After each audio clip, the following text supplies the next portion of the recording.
Yeah, am I audible? Yes, sir, you are audible. No issue. Yeah, I just thought that I got disconnected somehow, but it is not like that. No, no, sir. You are Yes. clearly audible. Yesterday we did talk about the academic leadership, and especially when it comes to national education policy, how much emphasis and focus is on academic leadership. I mean, developing leaders who would run over academic institutions, the education institutions, these institutions of learning. And we did also throw light on how important it is for each one of us to be well versed with the nitty-gritties of leadership. What is leadership all about, and which particular leadership is effective given the context in which we have to lead our people in our education institutions. We did talk about democratic. We did talk about that we have to have a very collaborative and a very collegial kind of a system in place at our workplaces, because ours is not a corporate entity. Ours is not a commercial entity. And that's the reason we have to be very watchful and very careful about the way we should conduct ourselves as leaders in our education institutions. But apart from that, what is more important and very pressing, in fact, that's what we also witness in our own institutions all over. I suppose that hardly anyone would be, one can say, I mean, not influenced by the kind of power and politics that is in vogue in our education institutions, and how power is being used and how politics is being played. And that's what basically then ultimately has got huge implications on the setup, on the working setup, and on the working relationships that we have with our other colleagues. And then again, a leader plays a very important role in this context. That a leader is concerned with more dividing and ruling. He would surely try to promote that politics. He would always be very domineering kind of a person, and keeping a few of the faculty members especially, roping them in and keeping them under his influence, or he gets under their influence, and then how they try to run and ruin the departments on the education institutions. And something which is very rampant, nobody can deny the fact, as rightly said by the director Atiq Saab, Muhammad Atiq Saab, that you know that nobody can deny it. Yes, we may not tell about it, we may not say that it is not in existence, but it is, and we perceive it, we know it, that it is surely happening. And lots of decisions are taken under the cover of that politics and power and all that. The people who are very authoritative, very influential, who have got any kind of I can say power that they have been able to generate over a period of time or accumulate over a period of time, they're able to, grant their X in one way or the other. We shall discuss that. The idea is not basically that we shall only know about it. The basic idea is that we should try to get away from the power and politics. It doesn't mean that you can go away with power. Power has to be there, but misuse of power is something that's very essential, that we have to try to, do away with, because we deal with the academic institutions. And in academic institutions, as I yesterday also talked about democracy, democratic setup at workplaces. We talked about the collegial kind of an atmosphere, not authoritative, not we can say bureaucratic, should in fact work. That is how we can make our education institutions, thrive. We can make them worth tracking, and we can make them achieve the intent with which these have been established, and the purpose that these education institutions are supposed to fulfill. Society at large, in fact, we know about all that. So we'll talk about this power and politics, and it would be in the interest of all of us as you, the participants, I being here, one among us, you, do now with a kind of a responsibility to just throw light on some of the important, components and issues of power and politics. I know that in case we are there, and we can make this kind of a, session a very interactive one, because it touches our skin, and every one of us is in directly or directly, I can say, touched by the power and politics that is in place in our educational institutions.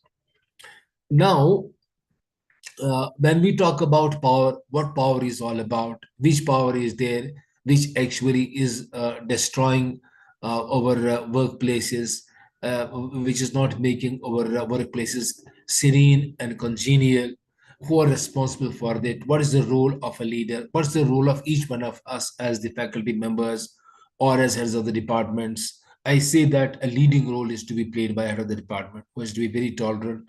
Likewise, what is the role of the dean? What is the overall, we can say, role of the administration that includes the vice chancellors, the principals of the colleges, the registrar of the universities, and so on and so forth.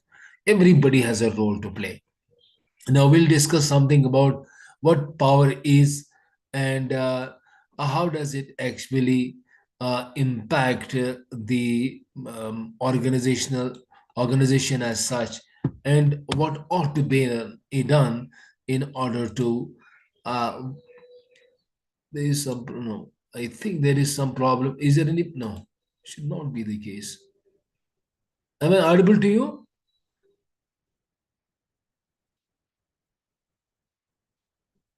Am I audible?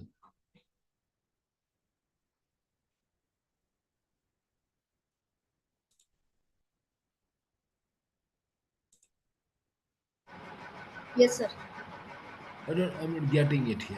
Honestly, that's the reason that I'm asking you whether I'm audible or not. That's an issue with me, but I'm just trying to fix it and be very much present. And the issue is with it. No, I think it should be here. I'm audible. In fact, I have to do something about to get. There is some issue with it.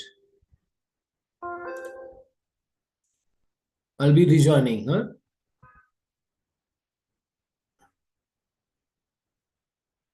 No, it's not the one.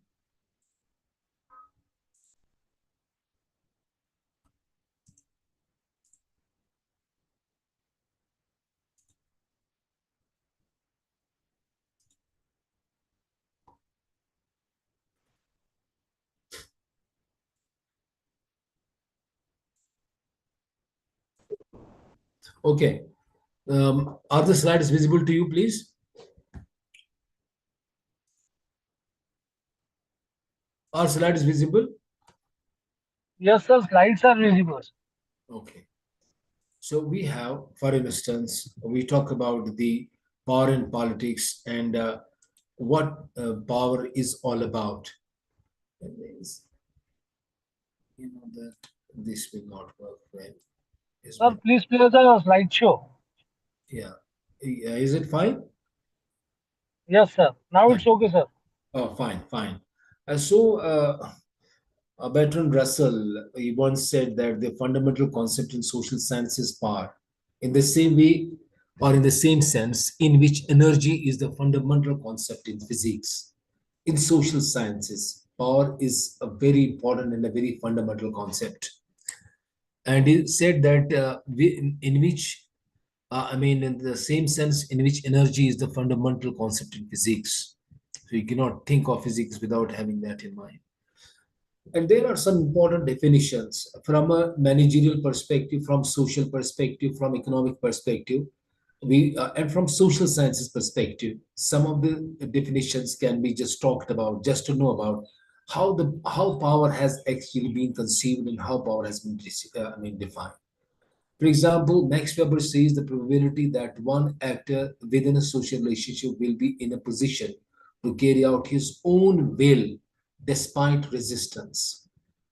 A person is there who is carrying out his own will despite resistance, even if people do not want that, even if people are against it, even if it is not in the interest of the people, they cannot do anything about it because there is a person who will carry it out against the very will of the people.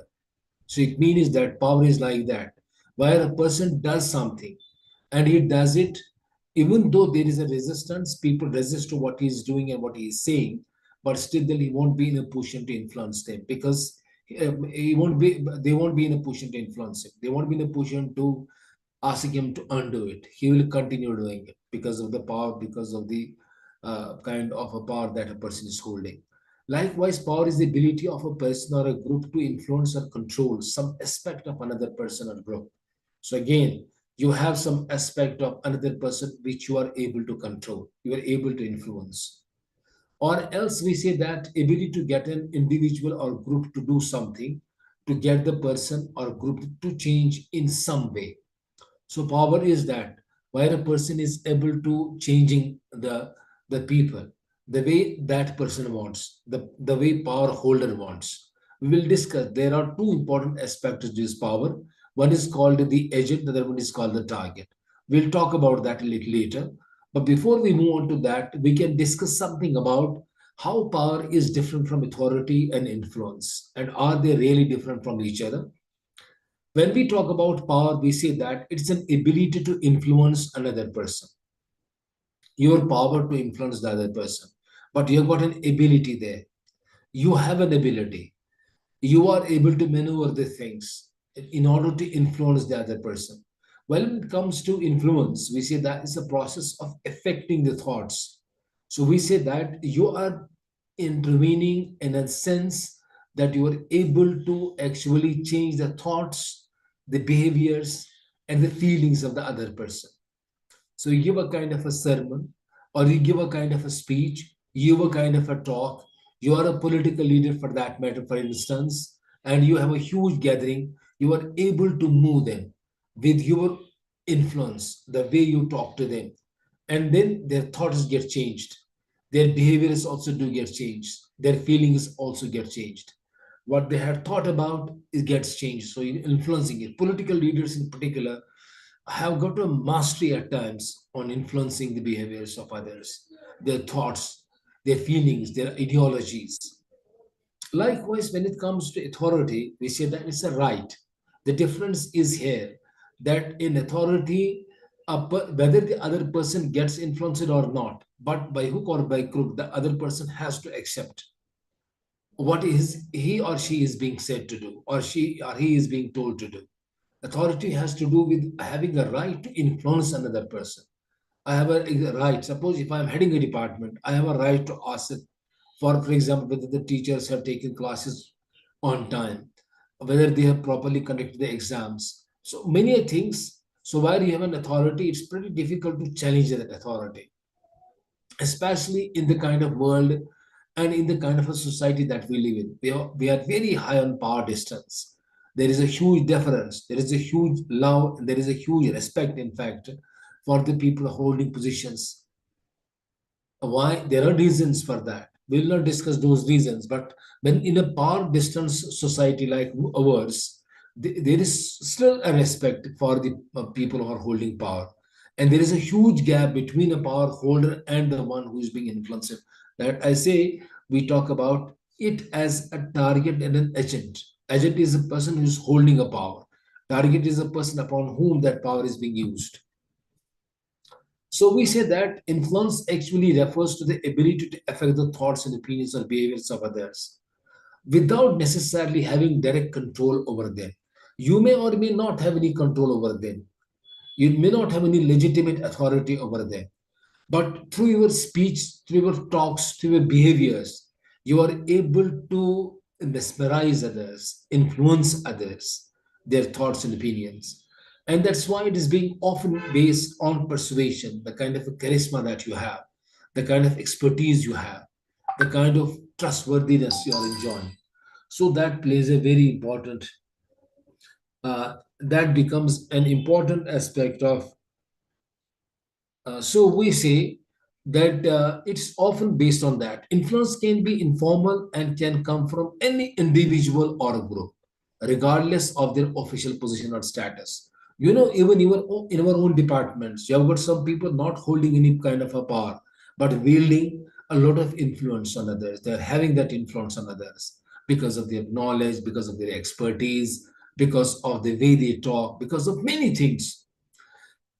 A social media influencer, for example, he persuades his or her followers to try a new product through endorsements. So that's why and how he is influencing others. He doesn't Otherwise, any other control, they're not obliged to, but because they are somehow attracted by the kind of a person he or she is, and which basically persuades and which it influences the minds and the hearts of the followers. They accept it.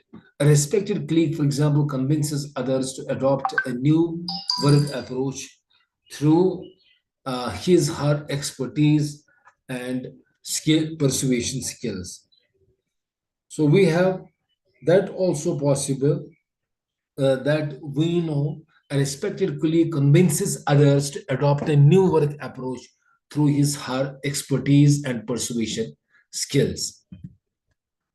May not have an influence. I'm not sure whether this particular video will work. No, it's not actually working. Otherwise, a very interesting one. Then authority. As I say, that it is a legitimate power which is granted to an individual or a position, typically associated with specific role or position. Authority is enforced through rules, regulations, and hierarchies. So, head of the department, dean of the school, the principals of the colleges, the vice chancellor, they have got a legitimate authority, and through which they are making their followers to obey their orders.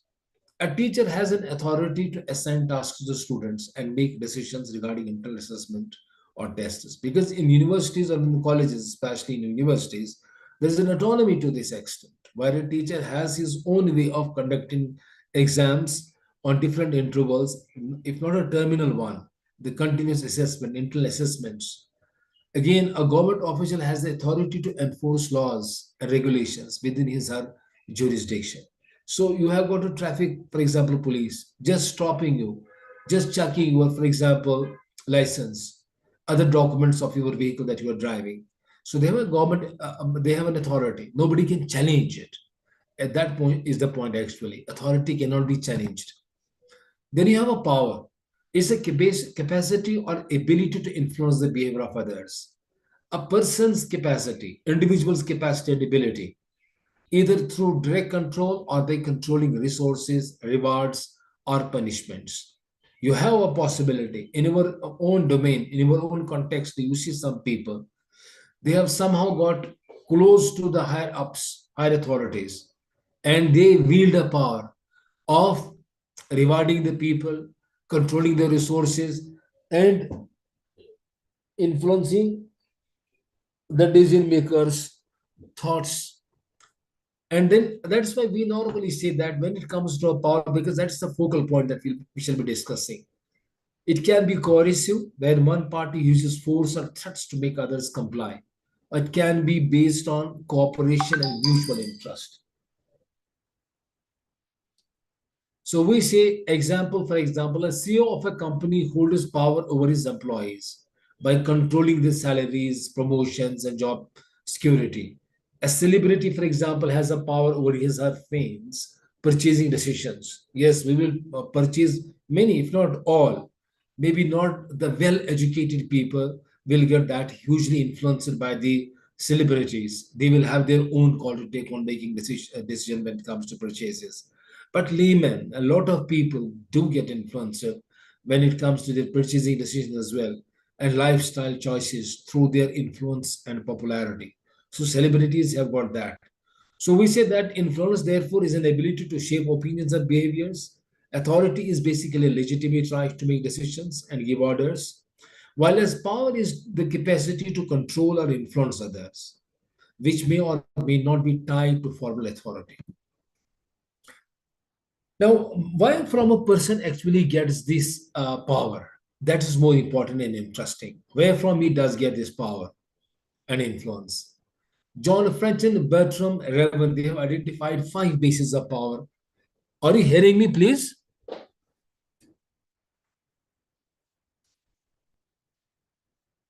Are you hearing me? Are you there?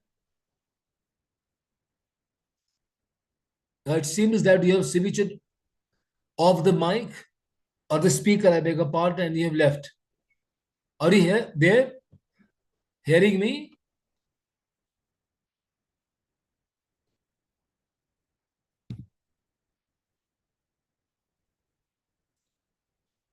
Yes, please.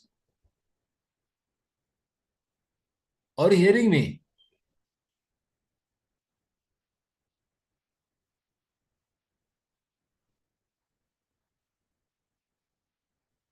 Is there anybody listening to me? Or I'm just talking to you and you are not just... I doubt there is anybody listening.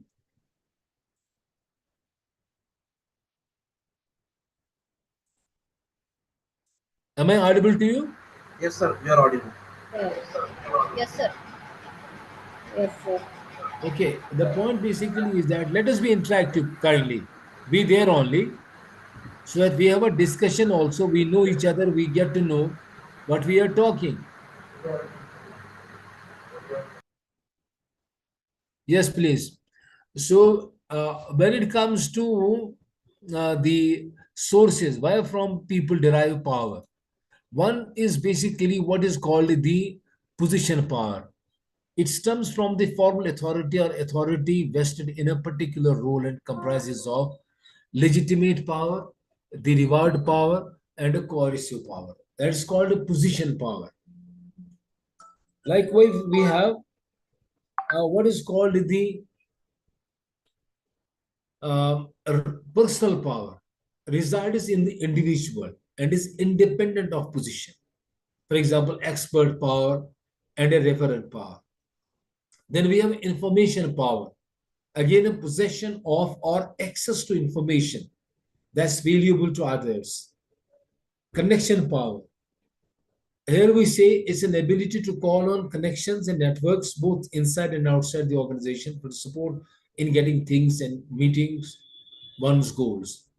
Association power and reciprocal alliances. So we have some 5 bases of power, and the first two, that's what we call as position power as well as the personal power. They are very, important kinds of sources of power. Now, since when it comes to the sources of power, we have one of the powers we say that actually is a position power, the position that you are holding. You are a dean, you are a principal, you are a head, you are a faculty member, for instance. You are a member of a departmental committee. You are a member of an admission committee. You are a member of a research committee. So you are holding some kind of a power, and that's a legitimate one. And in legitimate, the formal hierarchy authority that comes with a position, respect the chair. We normally say respect the chair. It holders of position, chairs have a legitimate right to prescribe behaviors, and those reporting to the positions have a legitimate obligation to follow. Power is associated with offices rather than between persons. So who is there on the chair does not matter. What matters is the power the chair has. Managers relying on this power fail in the long run. Very important thing that we have to keep in mind as the faculty members, as for example, the heads of the departments or the deans of the schools, that if we straight away and strictly rely upon this legitimate power, we're not going to be successful in the long run. We may always have a look on that since I'm holding some kind of a power, I'm using it, and everybody is bound to comply with, that is okay. But it's not going to bear fruits in the long run. Research also indicates people who have been strictly following this legitimate power, banking on this legitimate power, they have not been successful in the long run. Because there are lots of things when it comes to the job description, there are lots of things which are very open. You cannot say a faculty member that this is what you have to do and that's what you have not to do. It's very difficult that we can come up with a job description profile which will be exhaustive one, a complete one, a very comprehensive one. There will be lots of, we can say, loopholes in that, lots of things which might not have got addressed. And then once you require a resource, a faculty member to do that, he may be there reluctant to accept or comply with because that's not as per the given rules and regulations. So how much would you put in the job profile of a faculty member, especially I'm talking about, that if at all there is any need which is beyond that you require that person should do, he may not be ready to do it, only because the other person would say that you are strictly following a legitimate path. So let me just follow that only. Whatever comes beyond that, I am not bound to comply with. That's why, in the long run, persons who are just banking upon legitimate power cannot be effective leaders and successful leaders in any way. Therefore, what is required to be done in order to have this is the zone of indifference, which is what is called an attempt to influence a person that is perceived as legitimate and will be acted upon without a great deal of thought. So the point is that you have a zone of indifference. And what is that zone of indifference as a head, as a dean of the school, for example? He said that a person will be perceived as legitimate. Any the range in which the attempts to influence a person will be perceived as legitimate and will be acted on without a great deal of thought. So if you order somebody to do that, they will be ready to do it because that is something very legitimate. They are bound to comply with. That is what we call zone of indifference. I will further exemplify it a little later. Enlarging the inside zone of indifference possible through power, ability, rather than authority. Now, power is basically your ability to influence and control. You may have a legitimate or you may not have a legitimate power. You may be head of the department, but still then you are not making use of your legitimate power. You are trying to convince, influence your subordinates how to act, how to behave. That's very important. That's why we say that this zone of indifference has to be enlarged by the faculty members. This zone of difference has to be enlarged by the heads of the departments. And if they strictly follow legitimate power, then this zone of indifference will get squeezed. They will not be in a position to ask their subordinates to do that, which does not fall in their job descriptions, in their job profile. Therefore, we have to be very cautious as leaders, very cautious as heads of the department, and very cautious as faculty members as well. Hierarchical thinking does exist on account of this legitimate power, and it does arise. How? It occurs when hierarchical systems create environments of superiority among managers, superiors, and inferiority among employees, subordinates in organizations. Superiority and inferiority. Now it means that I am holding a legitimate power. I am holding a power, an authority. So that legitimate power is an authority. So there is a kind of a wedge then between a subordinate and a superior holding superiority, a power, and the inferiority is there with the subordinate because I'm the one who is to obey and I'm the one who is not holding any kind of a power. So the power holder has got every authority to make use of that on his poor, we can say, followers. It may lead to shrinking of responsibility and initiative taken by subordinates. A subordinate will develop a who cares attitude and approach. He will not be that enthusiastic. He will not be that closely connected to the organization because of the kind of the superior influence or the superiority exhibited by the, we can say, authority wielding boss. That's why we have to be very careful that when it comes to our, universities or our colleges, we have to always keep in mind that authority does not work there. A very collegial atmosphere works there. Then we have a reward power, for example. It refers to the ability. I'm saying that where from you get the power, the source is the power. It refers to the ability of a faculty member to influence students' behavior by offering rewards and incentives, extra credit or bonus marks. Faculty can offer extra credit points or bonus marks for exceptional performance, active participation, or completion of additional assignments. Likewise, certificates of recognition. Providing certificates of appreciation or verbal recognition in class can motivate students to perform better. Now, as teachers, how can we reward our students? You know that especially now in the universities and in the colleges, we have got internal continuous assessment. Continuous assessment is one of the ways through which you can reward your subordinates for any good act that they have shown or they have resorted to in the classroom. be they made any kind of a presentation, or there is a very genuine kind of a question, or they responded to a very important question, or they made presentations, reward them, recognize them on that account. Leadership opportunities, offering students leadership roles such as becoming a class representative, group leader, or student mentor as a reward for academic excellence or participation. That too is also possible. Leadership opportunities, giving them a chance to do it. So that is again one way of rewarding the subordinates and rewarding your own students if we take it in the context of the universities and colleges. Are you hearing me? Now I wanted you to be present there only. Are you hearing me? Again, seems to me that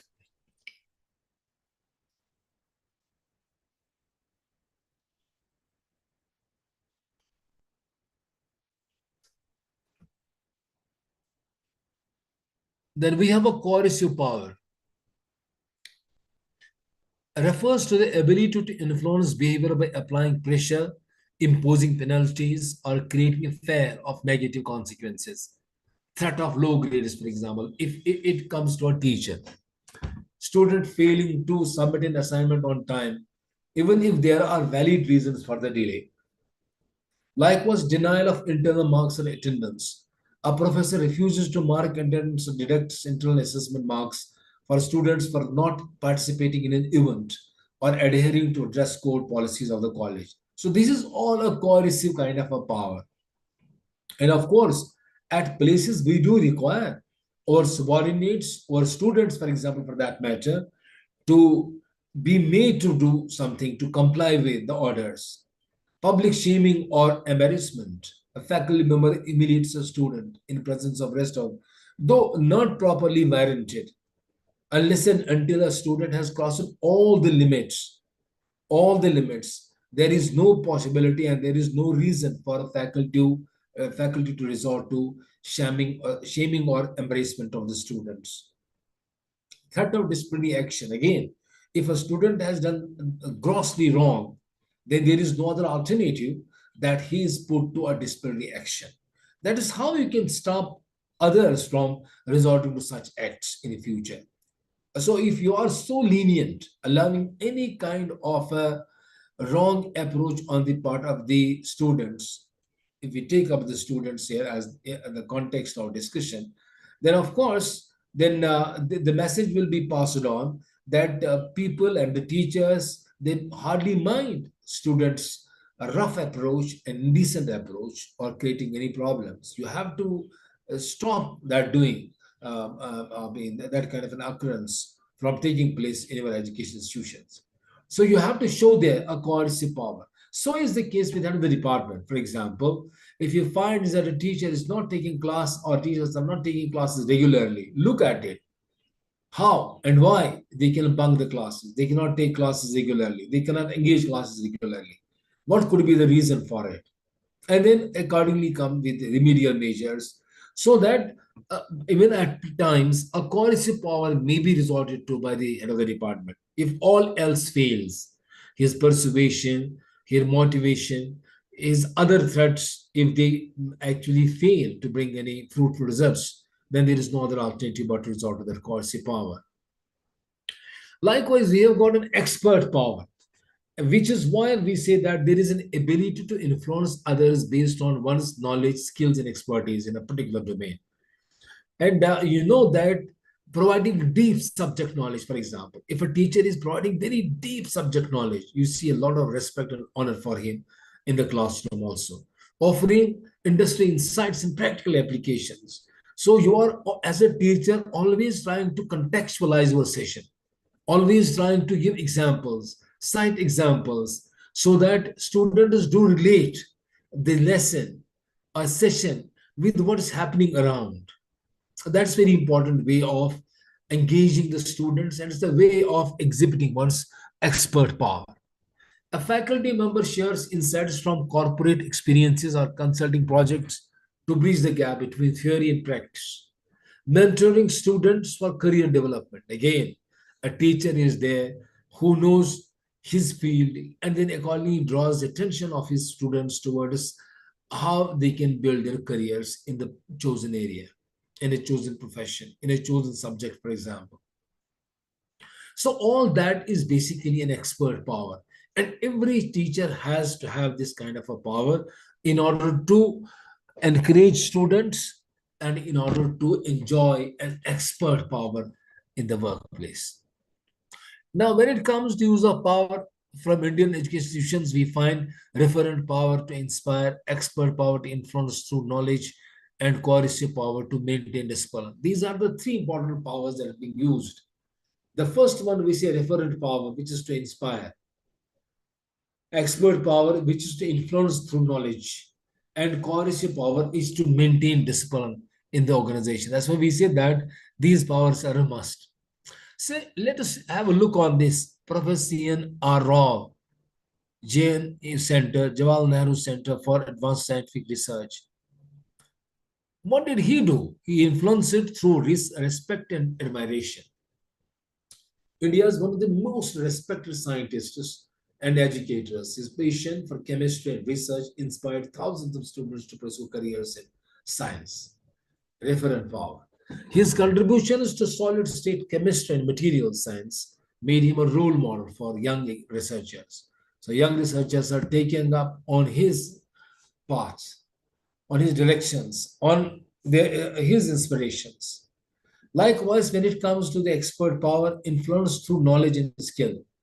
Professor Raghuram Rajan, a former RBI governor, Catherine Dusk Miller, Distinguished Service Professor of Finance at Chicago Booth, and a visiting faculty IIM Ahmedabad. What did he do? His expertise in monetary policy, banking reforms, and economic policies makes him one of the most influential professors in finance. Students and academicians look up to his lectures and writing on financial stability and economic growth because of his vision, because of his understanding of the things, and because of his sessions. Then accordingly, people do get attracted and they listen to him a lot. So he becomes a very huge and a very true kind of an influencer for the people who are in the field of economics or in the field of finances. Then a coercive power, we say, used by Professor Anand Pant, a former pro-vice chancellor of IGNOU, known for his strict academic policies. Very strict academic policies. Just a minute, please. Just a minute, please. Sorry. मैं थोड़ा session में हूँ पूरी देर के बाद ठीक है मैंने बोला था उसके बाद में बात करूँगा. So we say that known for strict academic policies and rigorous. You know that you have to have people who have an attention to detail, who are very strict. Strict in the sense that they want to maintain those academic credentials in the workplaces. You cannot let loose the students, researchers, scholars, and faculty, staff, everybody. What is going to happen with that? There will be absolute chaos, confusion, indiscipline.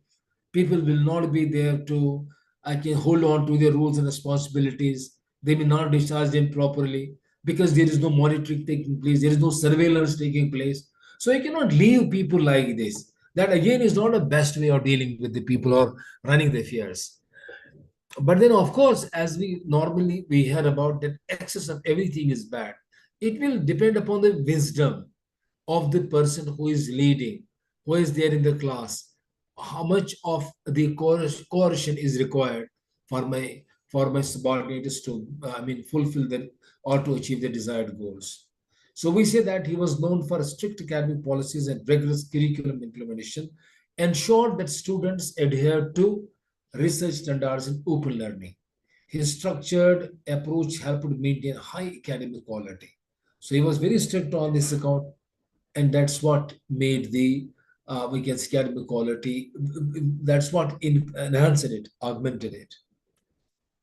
Then we have different types of powers, information, connection. For example, we not discuss much about it. You know, NEP, for example, those people who have got a NEP, National Educational Policy understanding, they know the nitty-gritties of its implementation, execution. They are sought after people. They are the people who have got lots of people after them, they also want, because it has to be implemented, that has to be implemented. Then there are lots of challenges, there are lots of kind of confusions also, and they only could be done away with by people with expertise. So they have information, they know how to implement it, what are the I can say different kinds of ways and through which it can be properly implemented. So all that is being discussed by the people who have got that expert information expertise.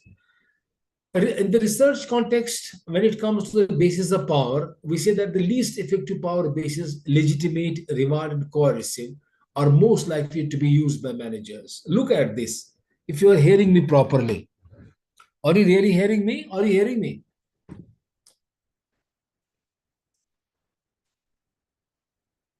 Yes, sir. I just wanted that each one of you could have your cameras on, if that was possible, because what I could see is that it because the a whole session as a monologue kind of a thing. I am a person to speak on. You are there not to listen to properly. So would that be possible that we can have, I mean, a proper understanding of the things? And so um, we see, though it is being said to be a least effective power base, like legitimate, reward, or coercive. But this is the one that managers normally use. But this is not the power that can be in place or in the academic institutions. As I began with talking about democratic values, collegial system in the colleges and the universities. So in such systems, this very least effective power base is not in any way worth, we can say, using.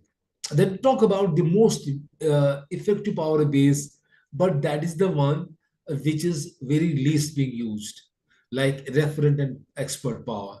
It must be developed and strengthened through interpersonal relationships with employees and colleagues. That's very important. Now, before I proceed on, if you are there, I would like to know from you your desire for power and your use of power. Are you getting me? Yes, please. Yes, sir. Yeah, okay. There is a question. There are some 10 items in this questionnaire. Only 10 items are there. What I want you to do is that I want that you fill it up. Against each item, you write the score. Like, for example, I feel a strong need to have a say in important institutional decisions. So, against this item, you have to score it whether you agree or you disagree with this statement. And then also there is a response band, or there a response band is given. A degree to which you agree or disagree with this statement. A strongly disagree would mean 1 score. Disagree will mean 2. Neutral will mean 3. Agree 4. And strongly agree 5. So what you have to do against each item, you have to put the score depending upon your agreement with this statement. Are you getting my point? Yes, sir. So can you do it, please? Against each item, you have to give a score as it suits you, depending upon the kind of agreement that you have with each of these statements.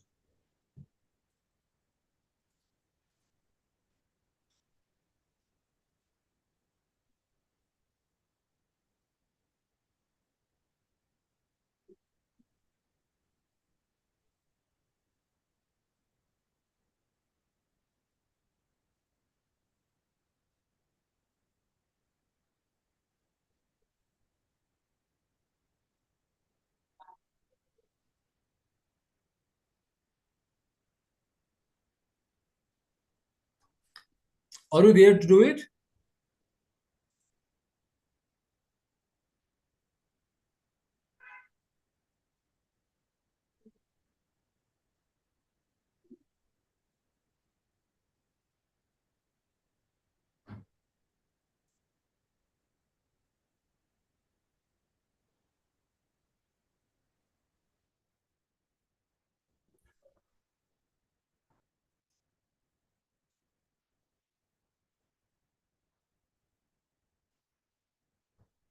Have you completed it?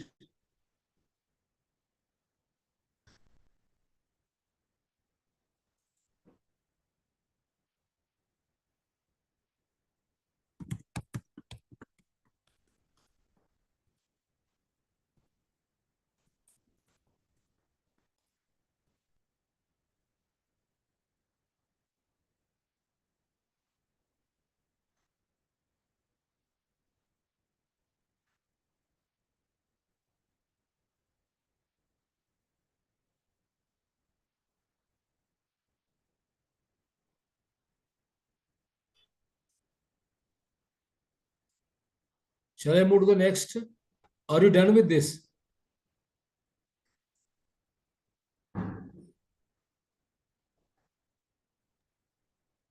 Yes, sir. Next. Can you share your score?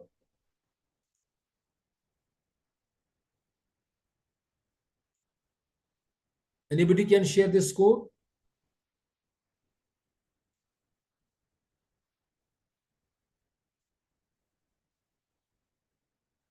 Can you have to just add up all these 5 items score that you're given to each item.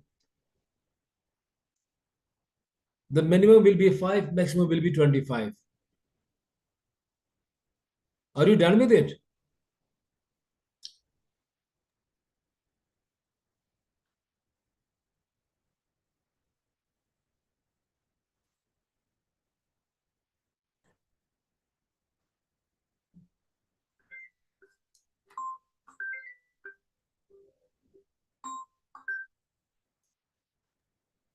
Are you done with it, please? Yes, sir. Okay. Have you got the score as well? How Yes, did sir. you get the total score of all the 5 items? You have to 18. you have to add up the score that you have given to each of these items, and that becomes your desire for power. 25 is the highest, 5 is the lowest. More tilted you are towards 25, that means you are more desiring for power as a person, as an individual, or as a manager, or as a faculty, or a member of a, we can say, committee. So you just record the score that you have got. Then let us move to the next one. Here is the use Yes, of sir. power. Did you get the score? Why rest of the participants are not there? I doubt that they are, hearing us. That's why I wanted that each one of you has got the. May I know about this A. Mahali?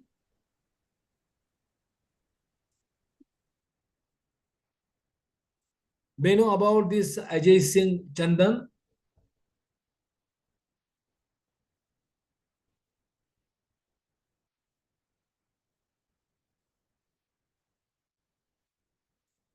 May I know about Chetan Jadhav?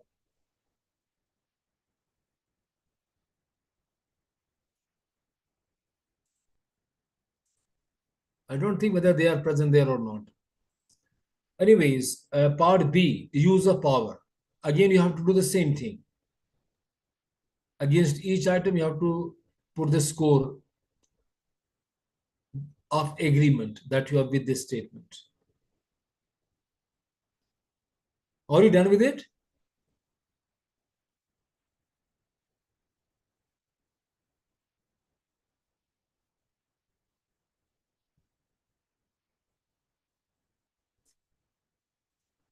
Are you done with it? No, sir. No. Okay, please carry on and do it properly.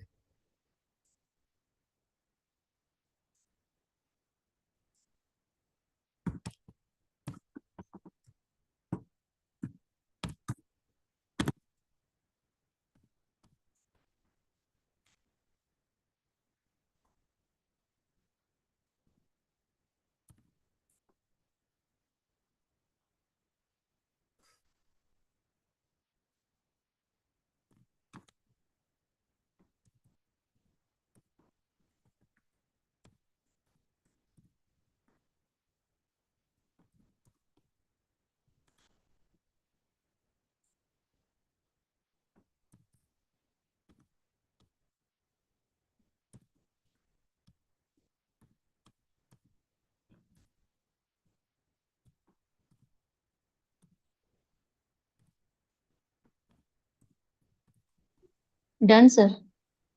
Okay. So you're done with the score also, no?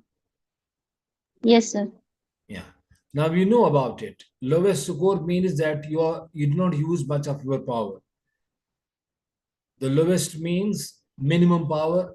Minimum will be 5, maximum will be 25. More you are towards 25, that means more of a use of power by you as an individual.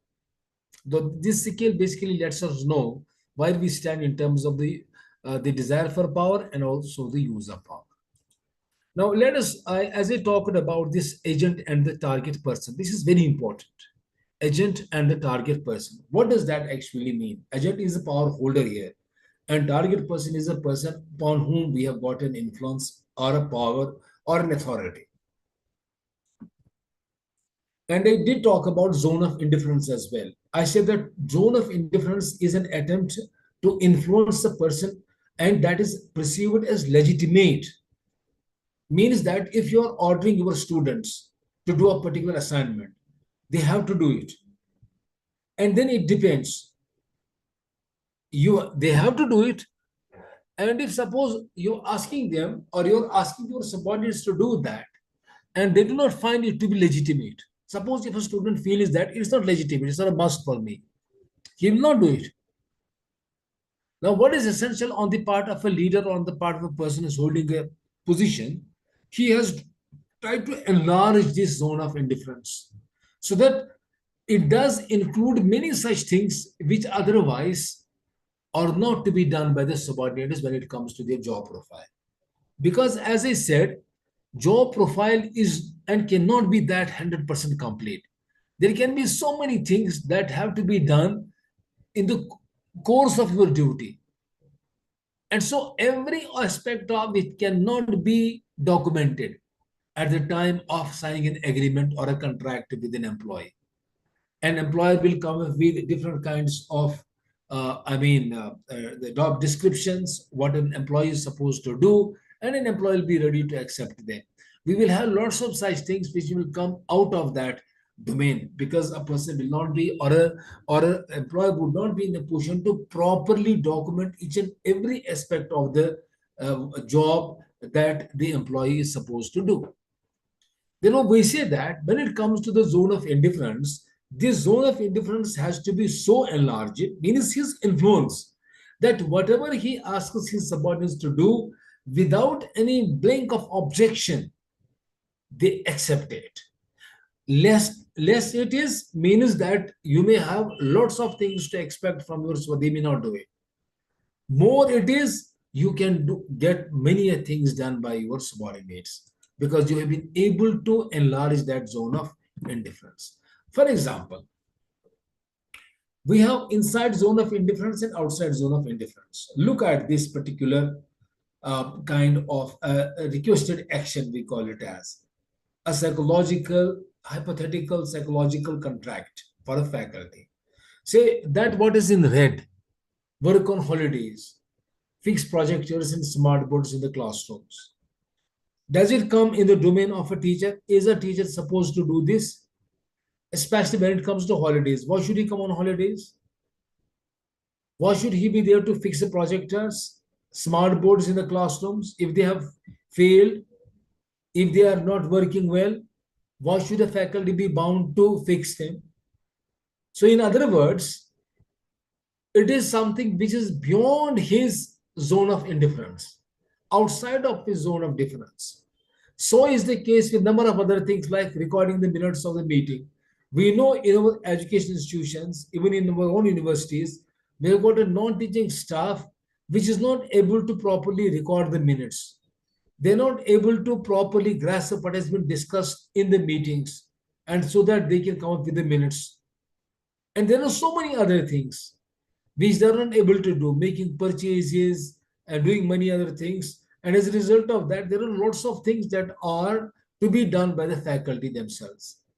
Now, a faculty would simply say that this doesn't fall under my domain of or zone of indifference. I'm not supposed to do it. It is somebody else to do. Why should I be doing it?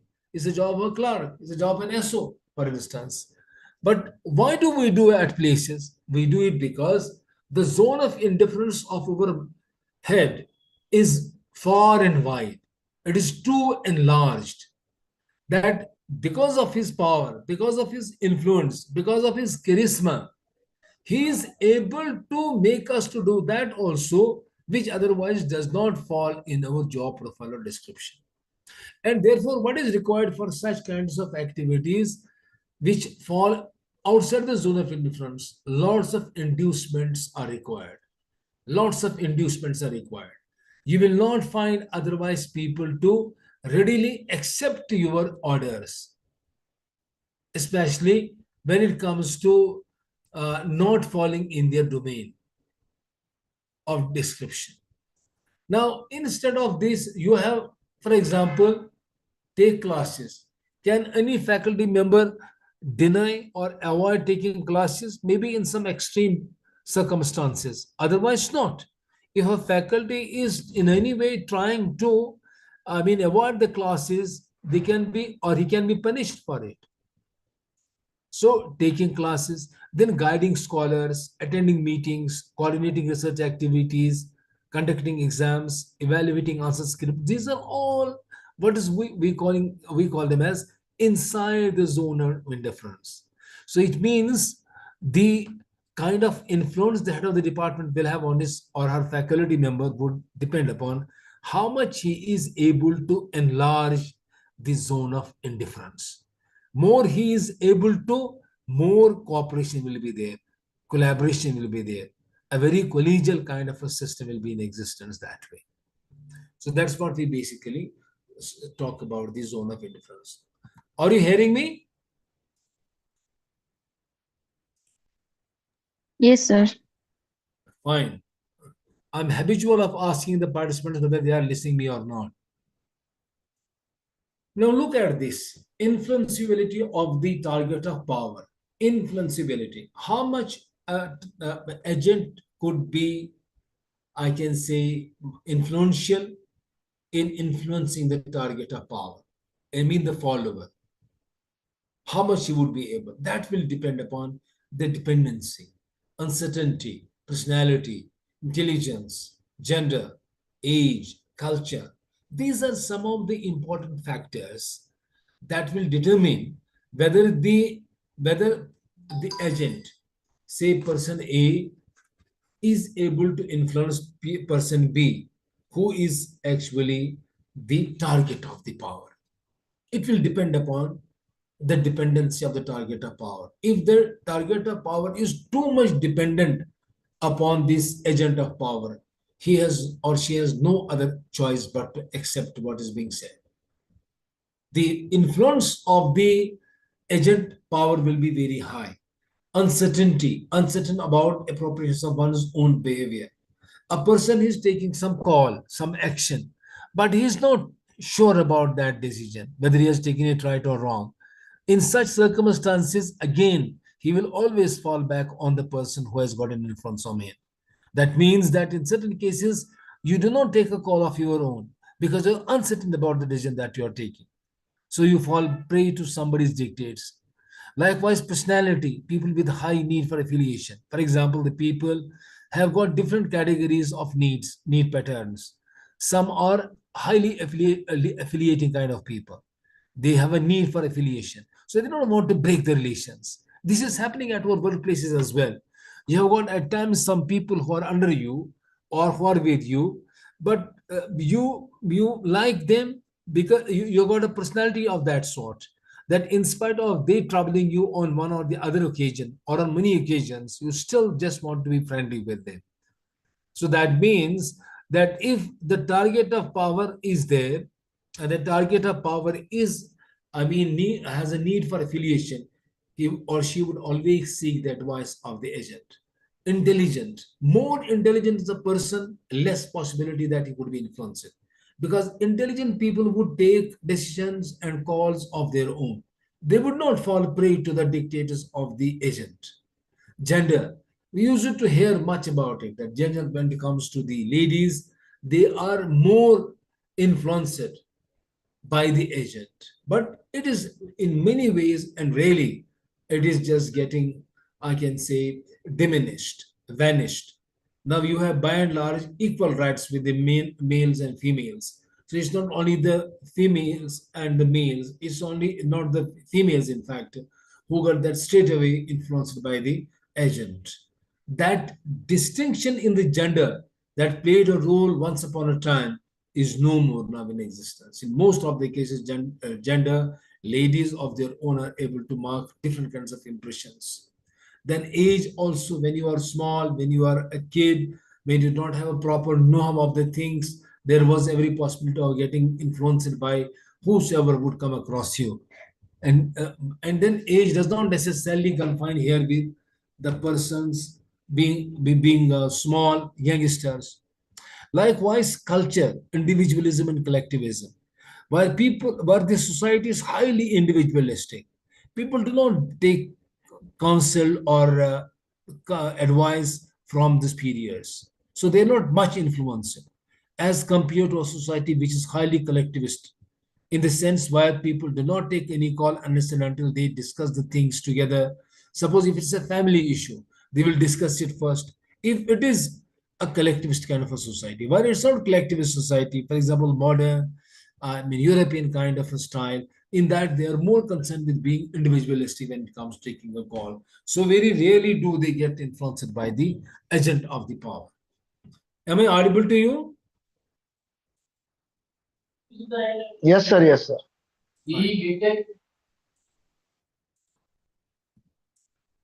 Now, McClelland, he talked about two important phases of power. One he said negative power, the other one he talked about positive power.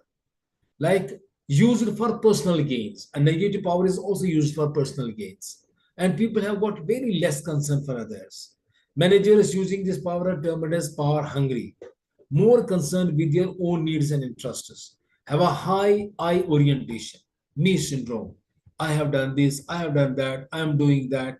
So you will find in all workplaces, the things that you have done jointly, one single person or two persons do take credit of that all. That's also happening. It means the negative use of the power that people have. Machiavellian approach, willing to do whatever it takes to get one's own way. Again, you see lots of people at workplaces that they get the things done irrespective of whether they have been able to maintain any ethical or they have had any ethical considerations or not for achieving that. So we find that Machiavellians are the ones who are willing to do whatever it takes to get one's own way. High Macs are willing to manipulate for personal gains. They will always do it for their personal gains. High Macs believe in being feared than loved. They don't mind that whether people love them or not. What are they actually more up to is that they want to create their fair psychosis. They want to create that fear among us, the followers. They don't want them to love them. So that's how these backs normally brew in. And this is how they are grinding their own eggs. This is how they are getting their own selves benefited with or in the system. Then we have negative, positive power, where we say that positive face of power is social power. Very important. A social power. You are able to gather it. You are able to generate it through your decency, through your deeds, through your expertise, through your understanding of the things, which is very vital and which is very important. Just a minute. Just now. Kaydı? İyi adı doğru neymiş parası? Routine asma. Ma tu tava tentando possuir o cartão de routine asma. Temos que ir phone. Ah, parece. Eu tô no mesmo. So there is a positive, we see that power, and it has got a social power is very important. Power used to create motivation or to accomplish good goals, have high V orientation. Positive face of power, which is a social power. Power used to create motivation and to accomplish group goals, have high V orientation. Means they have got a V orientation. We know how to do the things together. So there is a collaboration. That's what I was talking about, especially when it comes to the academic institutions. This is more important. One is social power. The other one is having a V orientation. So attaining the goals, doing things together rather than, as we can say, taking credit of everything that is otherwise being done jointly. Now, what is this social power? It's used to recognize that power comes from the ability to influence another in a social relation. Social power is earned through relationships, can be taken away if not used properly. So, social power is something which is earned through relationships. It can be taken away if not used properly. It's very important. So, if you have gained some power, and if there are people who are respecting you because of your charisma, because of your expertise, because of your information, because of your different kinds of traits, if you have been able to earn it over a period of time, then it has to be properly used. Otherwise, it can be taken away if it's not being used properly. So you have, for example, teenagers and parents. If suppose parent is nowadays, especially we talk about, if parents are become more, they become more illogical before they're teenagers. I mean, the relationships cannot go a long way. So is the case in our classrooms also. Things have altogether changed. I suppose when I was a student long, long ago, 3, 4 decades ago, it was altogether a different kind of a relationship between the teacher and the student. Students would take teachers in a very different kind of a sense. But things have changed over a period of time. Now, the kind of relations that we have. And so is the case at the workplaces also, employers and employees, managers and employees. So, I mean, there are lots of ways where what if suppose you start resort to any kind of a cheating, resort to any kind of a malpractice, misuse of power, that's going to be very easily picked up. So when it comes to social power, I mean, it's very such and very important that if it is earned, it's maintained. Then force we know that is going against another's way, and you do something which is not, I can say, liked by others, desired by others. It's a power that occurs against the another's will. Now, for example, as teachers, how we would be in a position to make use of it? That is essential.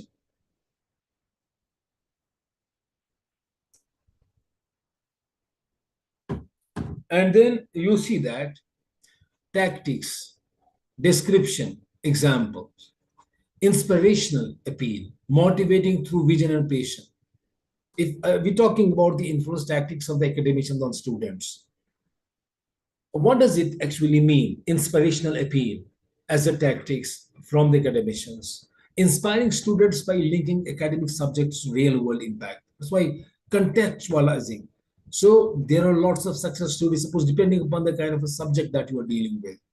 Examples, for example, a professor at IIM Ahmedabad discussing Raghuram Rajan's financial policies to inspire finance students to contribute to India's economy.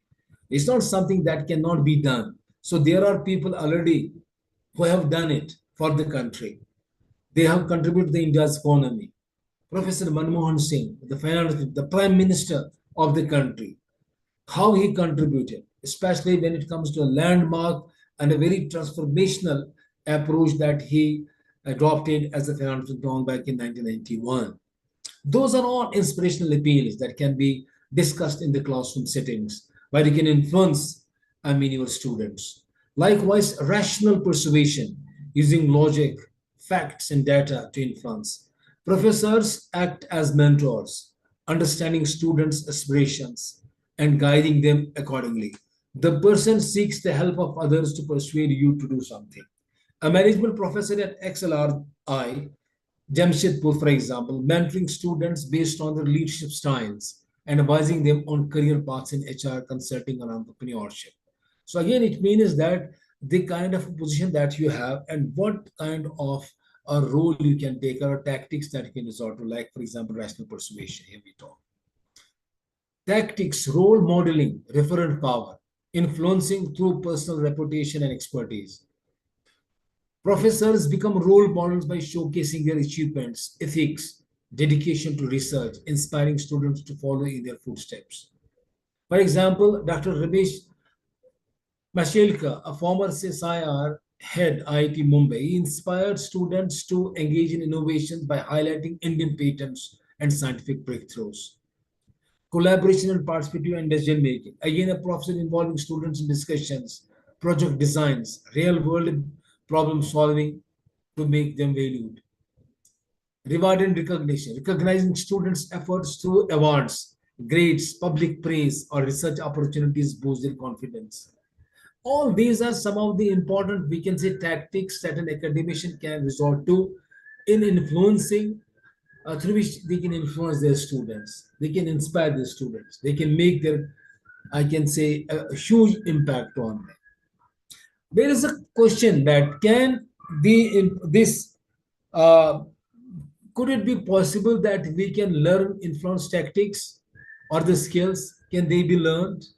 Are people born with skills to influence or can be developed? Research was conducted again on this, and it was found that actually these are the kinds of skills that can be learned. They again, makes us to believe on the same point that we discussed yesterday also. Are leaders born or they are made? If we talk about that perspective, a trait perspective, that would mean that the people who have got, for example, some specific skills and traits, they only can be successful ones. But then we also discussed that managers or the leaders can be made. So we can have leadership development programs. We talked about what is called the perspective, which was the behavioral perspective. So that is how we can say that office meter. So we can say that we can have, these kinds of skills which are possible to be learned as faculty members, as for example the heads of the departments. There is a lot of scope that we can even now learn, especially when it comes to the leaders, the way it has to be. All it needs is our mindset to change. That if suppose we have had a domineering kind of a personality, yesterday we discussed about it, but unfortunately I could not see you much interactive. That if you are a domineering kind of a personality, and are you suitable in an academic institution, while we require a very collegial, a very democratic kind of a setup? And how to come out of that domineering kind of a stance to a very democratic and a very collegial kind of a stance? That is something you have to be careful about, and that is something that you have to bear in mind. So this particular slide does indicate that how it was possible that leaders could learn the skills that would make an influence, that could make an impact on this broader needs. Now, when it comes to politically skilled individuals, they have the ability to accurately actually understand others and use this knowledge to influence them in order to meet personal and organizational goals.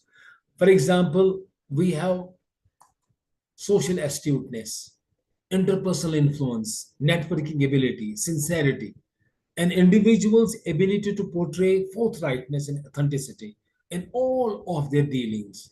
Such individuals inspire more confidence and trust, thus enhancing the domain of influence. And if you say you walk the talk, you don't say only, but you do it yourself. Suppose if you are very corrupt when it comes to affairs, when it comes to discussing a subject, you have a huge currency in that. You are regularly taking your classes, and you are very forthcoming in showing, I can say, collaborations. That means that you are sincere in what you do and then what you say as well. That makes a very different kind of an impact than if you only say but do not do it. People do watch us. People do monitor us. There's a around-the-clock surveillance taking place. And in fact, good things are by and large forgotten. The bad things are kept in memory. And given that kind of a society, we have to always try to minimize on the bad things and to go on promoting and encouraging and doing good things and showing kind of a insincerity. And wherever we are insincere, it would be pretty difficult for us to influence others. Influence is possible only once we are very sure and we are very clear on, being sincere with the efforts that we showcase and we tell others according. Instead of we telling them, they will be bound to accept them. They will be bound to do them. Say, for example, how to cultivate all these. If we talk about experts, students respect and follow faculty members who possess deep knowledge and practical insights. Stay updated with the research advancement and industry trends. Publish research papers, case studies, books, gain certifications and professional training. They are a must. gain certifications and professional trainings, and share real-life industry applications. For example, linking in finance theories with Tata's financial strategies. So that is something, if we talk about, suppose, the areas of management and commerce, so that basically is something that you are contextualizing your sessions and lectures. That is what will make a more of an influence than if you go on simply, discussing theories or theoretical aspects of your session. So this is how we can do it, and this is how we can make the difference as the faculty, as the leaders in the times to come. Since I have to attend some important meeting exactly at 3:30, in fact, that has almost started. I would just request you, if you've got any questions, any queries to raise, any clarification to seek from me, most welcome before we depart, because of some emergency that I have back in my department right now.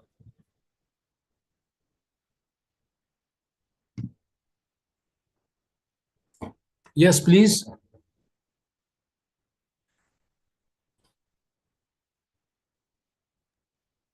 Good afternoon, sir. Yes, please.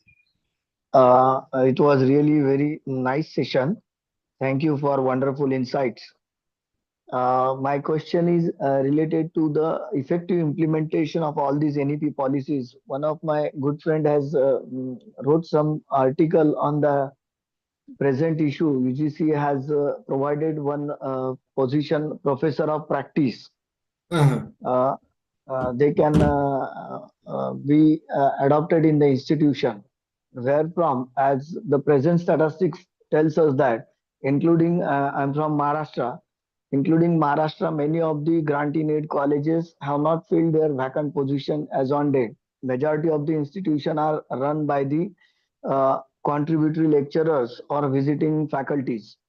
So in that scenario, I need your expertise opinion. Will it be possible to achieve all these objectives regarding NEP 2020? What is envisioned by the central government as well as UGC and all apex bodies? Yeah, as you rightly say that, of course, there are lots of limitations also at different places. But then, keeping that in mind, I suppose that there will be a problem with such institutions who are lacking in the basic infrastructure, or be it the human or the physical one. It will be a pretty difficult task for them to actually embrace it. That's what we also witness in certain cases. While, for example, that was the case with the choice-based quiz system as well. I discussed probably yesterday also with you that that's a cafeteria kind of a stand that the universities and colleges have to take, wherein a student of his choice or a choice will opt for a course.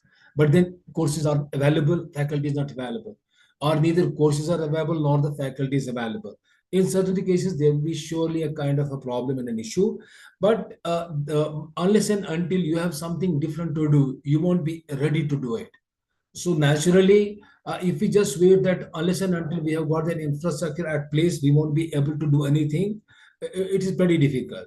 We may have to start with, and then the kinds of difficulties and challenges that we are facing at different levels in different parts of the country, they have to be genuinely and seriously and immediately addressed to as well. Then only can we reap the benefits of National Education Policy 2022. So one aspect is that were we in a position to implement it, or and do we have the requisite, we can say, infrastructure available for the fruitful implementation of NEP, or we have to defer the implementation of NEP. If you ask me, I suppose that NEP was to be implemented, but by this time we have to also work on, I can say, meeting the various challenges that has thrown upon the education institutions in any part of the country, be it Maharashtra, be it J&K, be it any other part of the country. Thank you, sir. Thank you.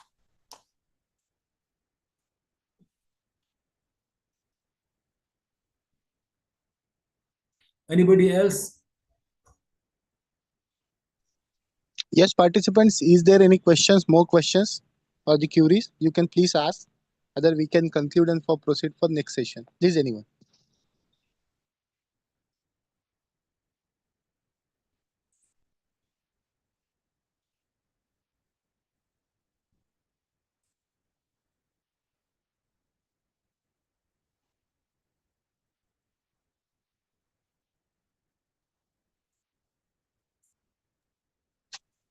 Participant, if there are no questions, then we can conclude. Please confirm.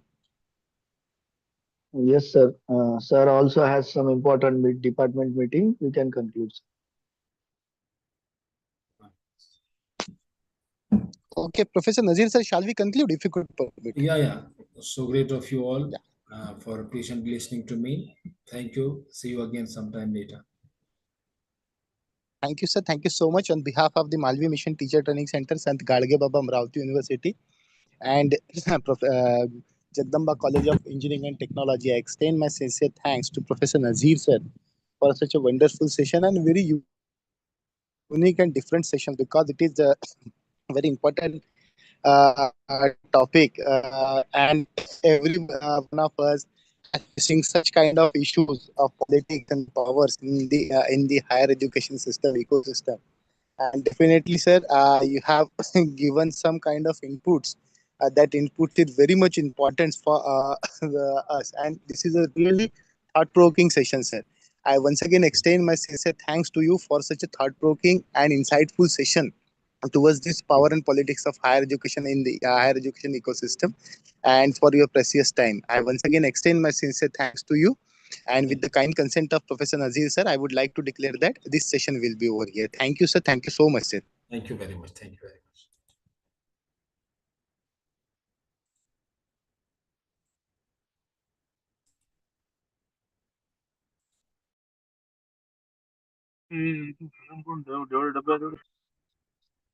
Participants, please stay be connected. We will start our next session within 2 minutes.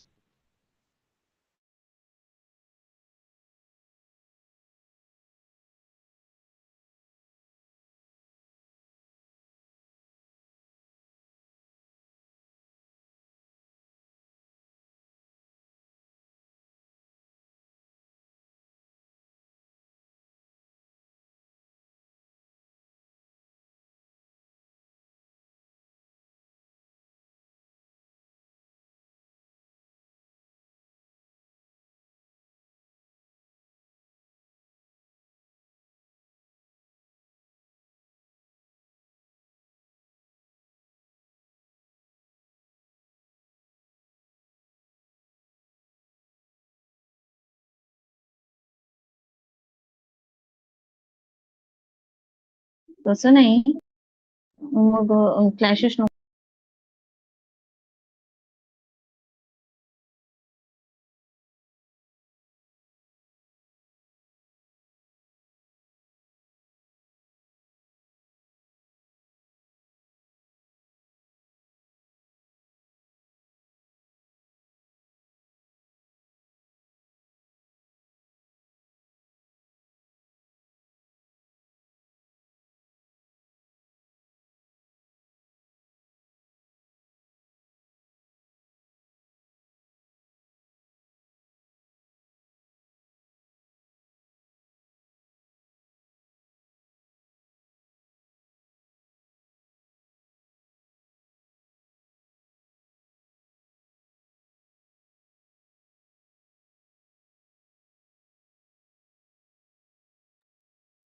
Hello, Professor Apparao, sir.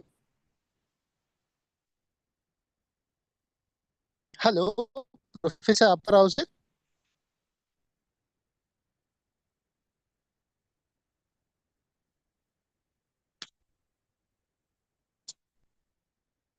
Apparao, sir, shall we start, sir, if you could permit?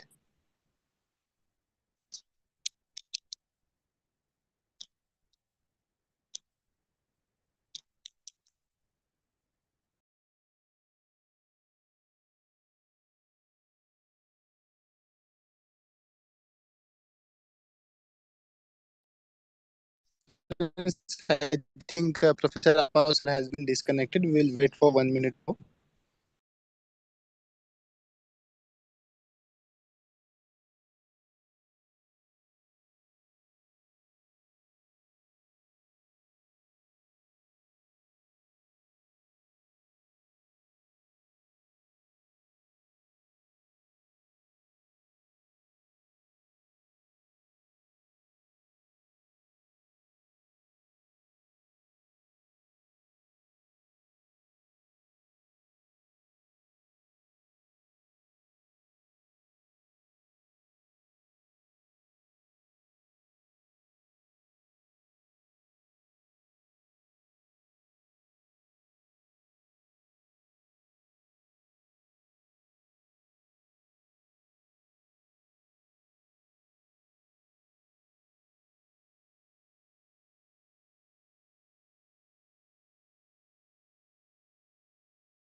Hello, Professor Apparao sir. Good afternoon, sir. Am I audible? Yeah, sir. Very much clear, sir. Very much clear. Okay, sir. Shall we start, sir? If you could permit. Okay, sir. We can start. We can start. Yeah. So, good afternoon, one and all. Those who have once again gathered in this virtual platform for this active program, that is the presentation and sensitization program. Friends, as I have already told you, the discussion has been split into two parts. And first important part we already completed, and we are moving towards the another and the very important parts of this flagship program. Friends, you know that in the today's era, when we are drafting our curriculum and the innovative pedagogy, the open educational resources and the common creative license are play crucial role.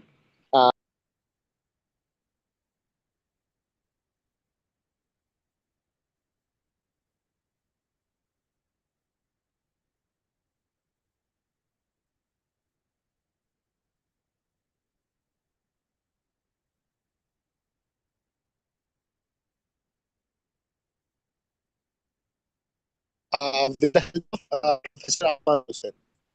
Sir, first of all, I extend my warm welcome to you to this flagship program and particular to this session.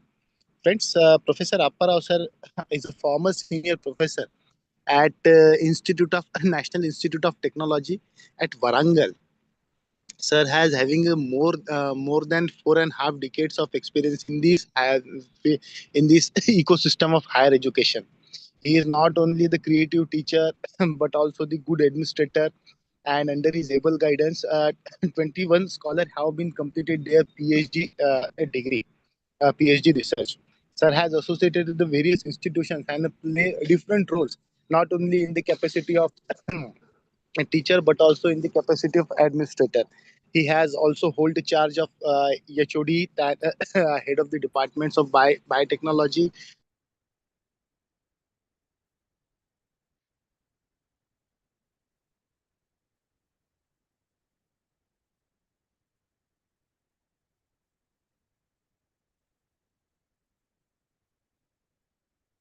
And deliver more than 4,500 lecture series in the different webinars for the faculty as well as the students. He is also associated with the various professional bodies, not only in our country but also abroad country also. He is under his able mentorship. Triple IT Hyderabad has obtained A plus plus grade of NEP. So, friends, we are luckily fortunate to get such kind of diverse, diverse and eminent scholarly personality to enlighten us on this open educational resources. So, without taking too much time, sir, I once again extend my warm welcome to you and request you to please start with your session. Sir, please. Good afternoon, friends. At the outset, I thank Professor Muhammad Atik, the Director, UGC MMTTC of Saint Gadge Baba Amravati University, for having invited me to exchange a few of my thoughts on this very important topic, open educational resources. Friends, when you were students, when I was student, we had only a textbook or a reference book. That's all. And the syllabus used to be there. And for the students also, mostly they used to follow the textbook or the class notes. That's all. But today, the knowledge available in the world is before you and also your students. The learning teaching notes, the assignments, the video lectures available in the website of several other universities in the country, in the world, are available to you for reference. Especially for the poor students, they don't have to purchase the textbooks. The textbooks are available freely, openly, to learn anywhere, anytime. Today, you have several programs like Swayam Prabha, which can be used by students to learn their subject knowledge in depth by sitting anywhere and at any time. So a big revolution is going on in the form of open educational resources.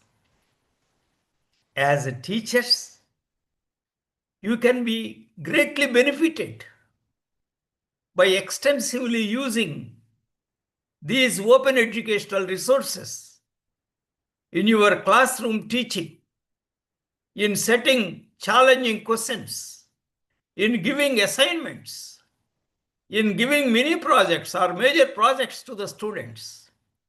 And your students also can be greatly benefited by preparing for the delivering the seminar. A wealth of information in the form of open educational resources is available. Today, I'm going to discuss at length the open educational resources and also how these open educational resources can be licensed under Creative Commons license, which is copyleft license, not copyright license. A textbook under copyright has to be purchased. A textbook under Creative Commons license, a video under Creative Commons license can be directly used by only acknowledging the author, the creator of the open educational resource. Dear friends, you can use the open educational resources for teaching research. You can also create open educational resources for the benefit of your students and other students in the country, in the world. A big movement is going on in the world, and you have to participate in this big movement as a teacher and also as a researcher. With this brief introduction, I shall proceed with the presentation of my lecture in the form of a PPT.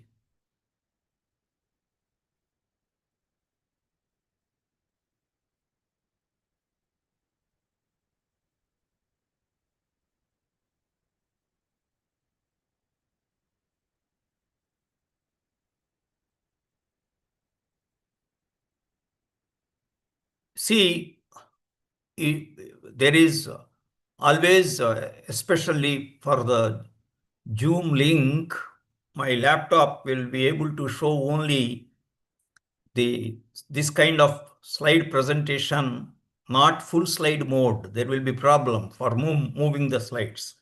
Therefore, I have increased the font size so that even in this mode of presentation, all of you will be able to see the slides.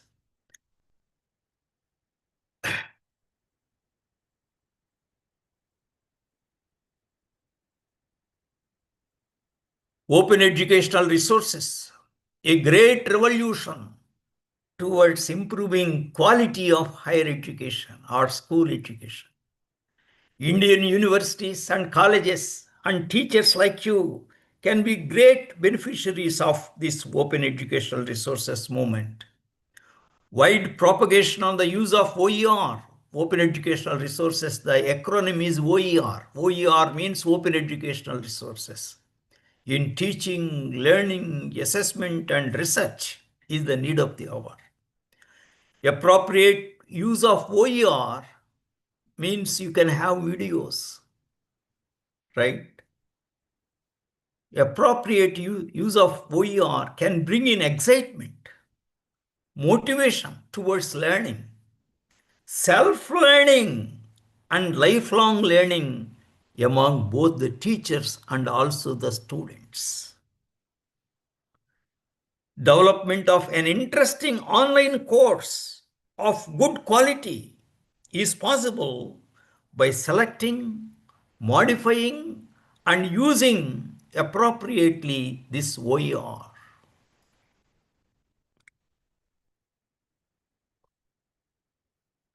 Open educational resources are of great use, right, for the teacher to provide many ideas about modern teaching methods, active learning strategies, and different kinds of assessment strategies in any given course.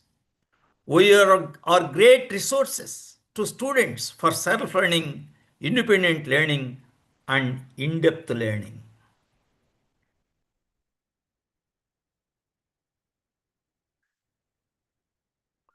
OER are very useful in the development of massive, open, online courses, which we refer to as MOOCs.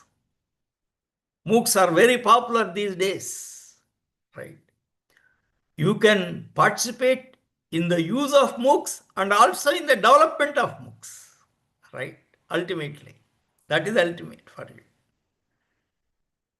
In creating motivation and excitement among the learners, in developing learner-centric MOOCs, not teacher-centric, learner-centric MOOCs, which is necessary in outcome-based education, outcome-based learning.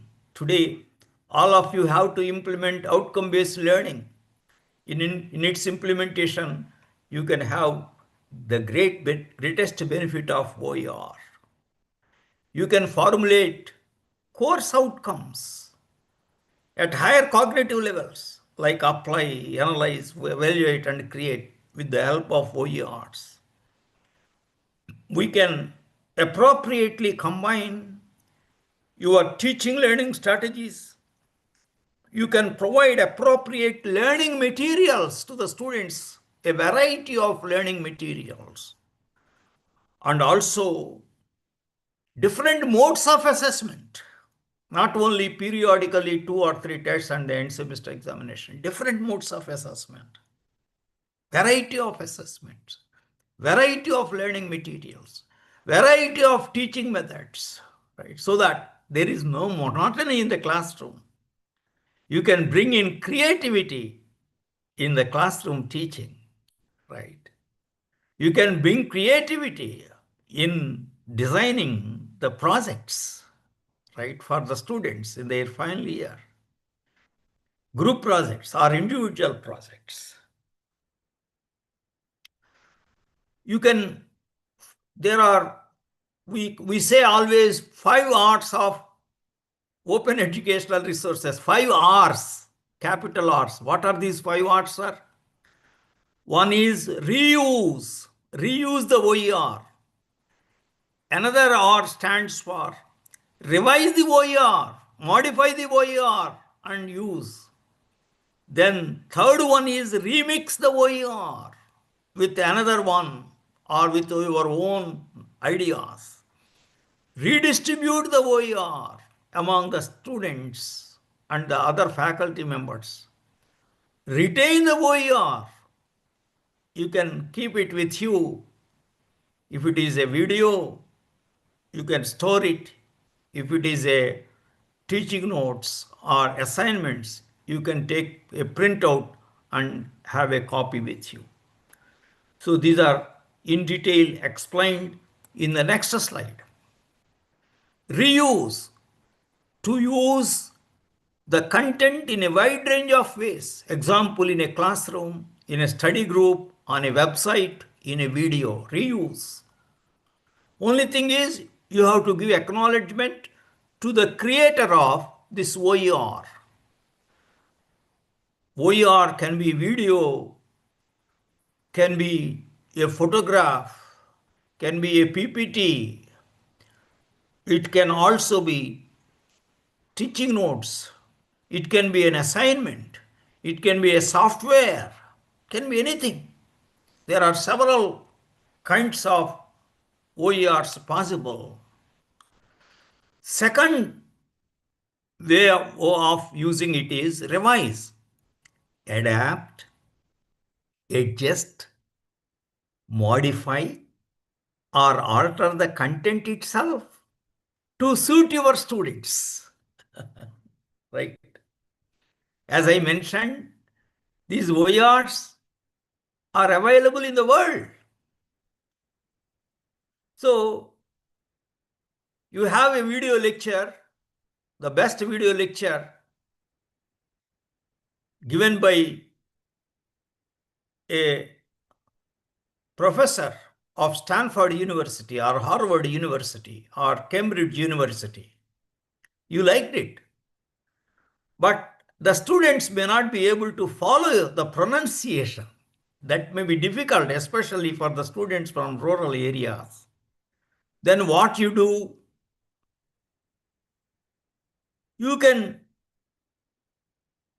have the content of the video and produce video by yourself, with your accent, with your pronunciation, with your clarity. Or you can add some more information in the video, that is remix, and produce a new video. But you have to give always acknowledgement, the original creator of the video, right? So that the students are greatly benefited. Students understand very clearly the accent, pronunciation, language, everything. You can Indianize the OER available in other countries in the world. Remix, combine the original or revised content with other OER and create something new by yourself.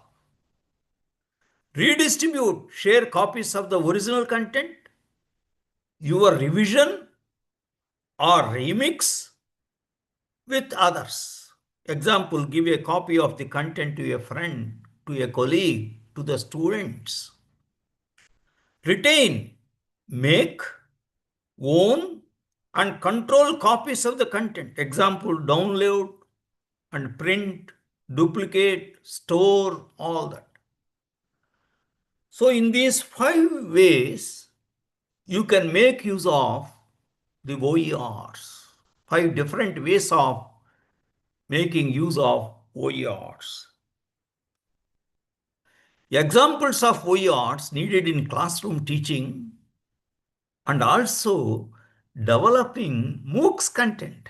I mentioned already what is MOOCs. Massive, open, online courses. For example, SWAYAM courses are examples of MOOCs. Right? So what are the examples of OERs?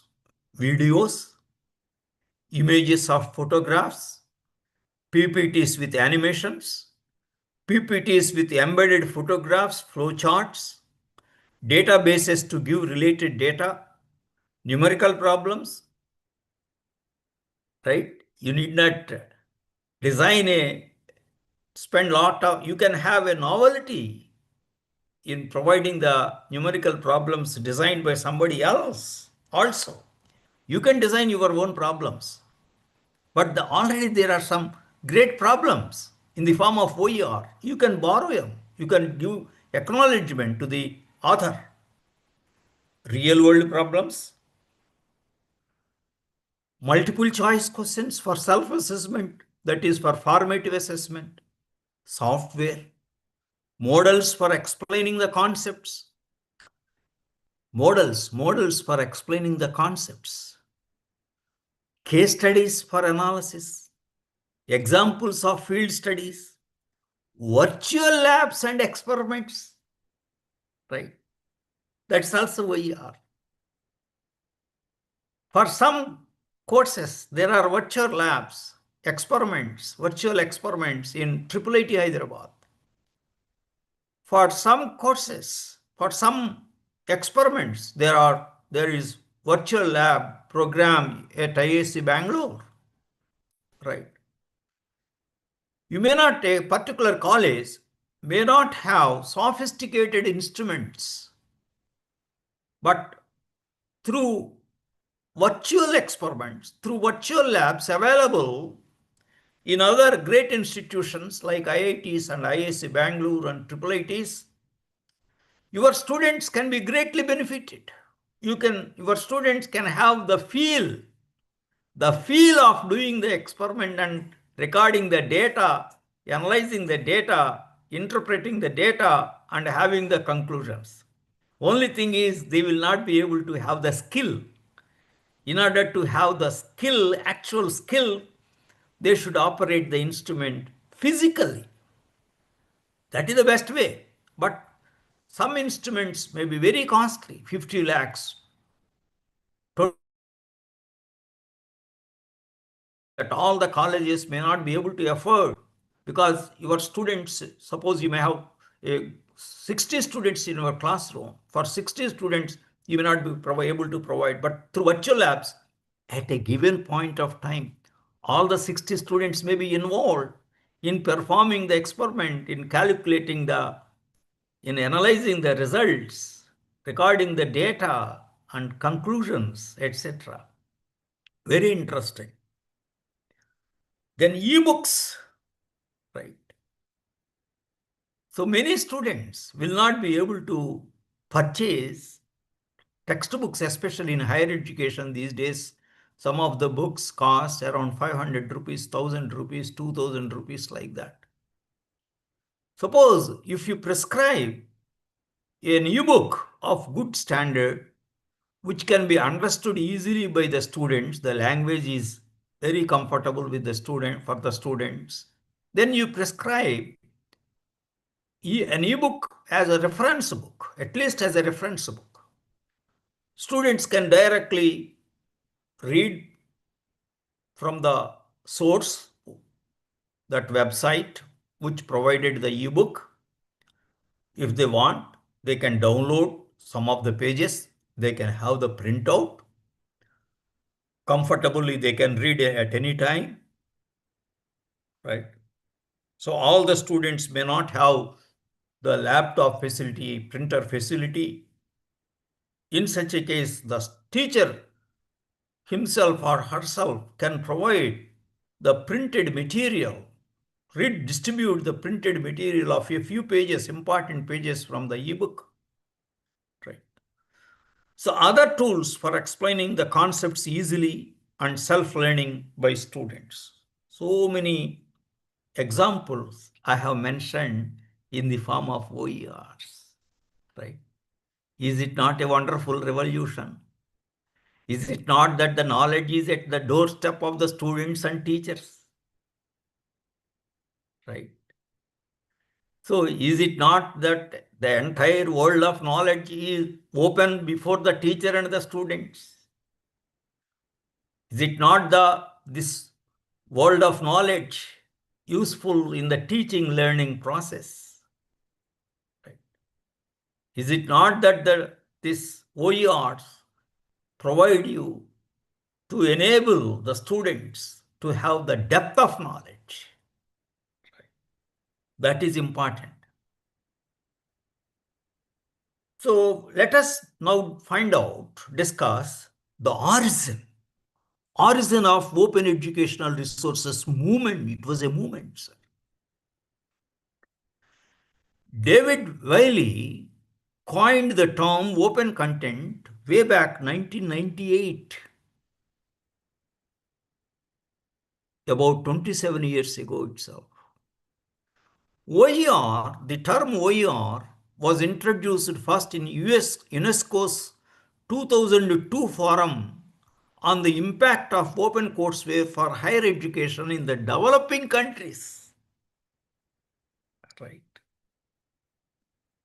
Where many resources may not be available in all the colleges and universities.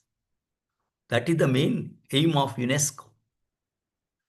Then you have heard of Massachusetts Institute of Technology, USA, one of the best institutions in science and technology.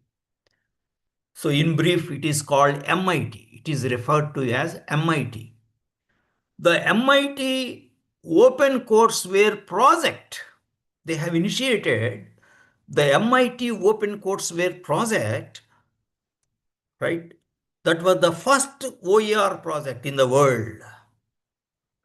On 4th April 2001, and carried out quite efficiently and successfully by MIT. Even today, you have MIT Open Courseware. They started this in 2001.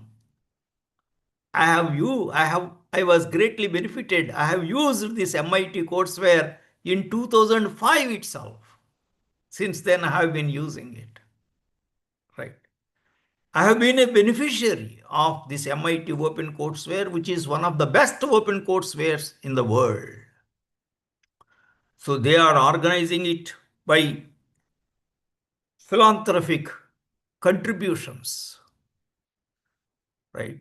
And also internal revenue of NIT of MIT. MIT Open Courseware publishes all of the educational materials from its undergraduate and graduate level courses online, freely and openly available to anyone, anywhere, anytime. Open OER means available freely to anyone, anywhere, anytime. That is how we define OERs, freely available. This project uses Creative Commons attribution, non-commercial share-alike license. I shall discuss in detail on Creative Commons license later. The idea is, Creative Commons license idea is, it is copyleft. That means you don't have to pay anything for that.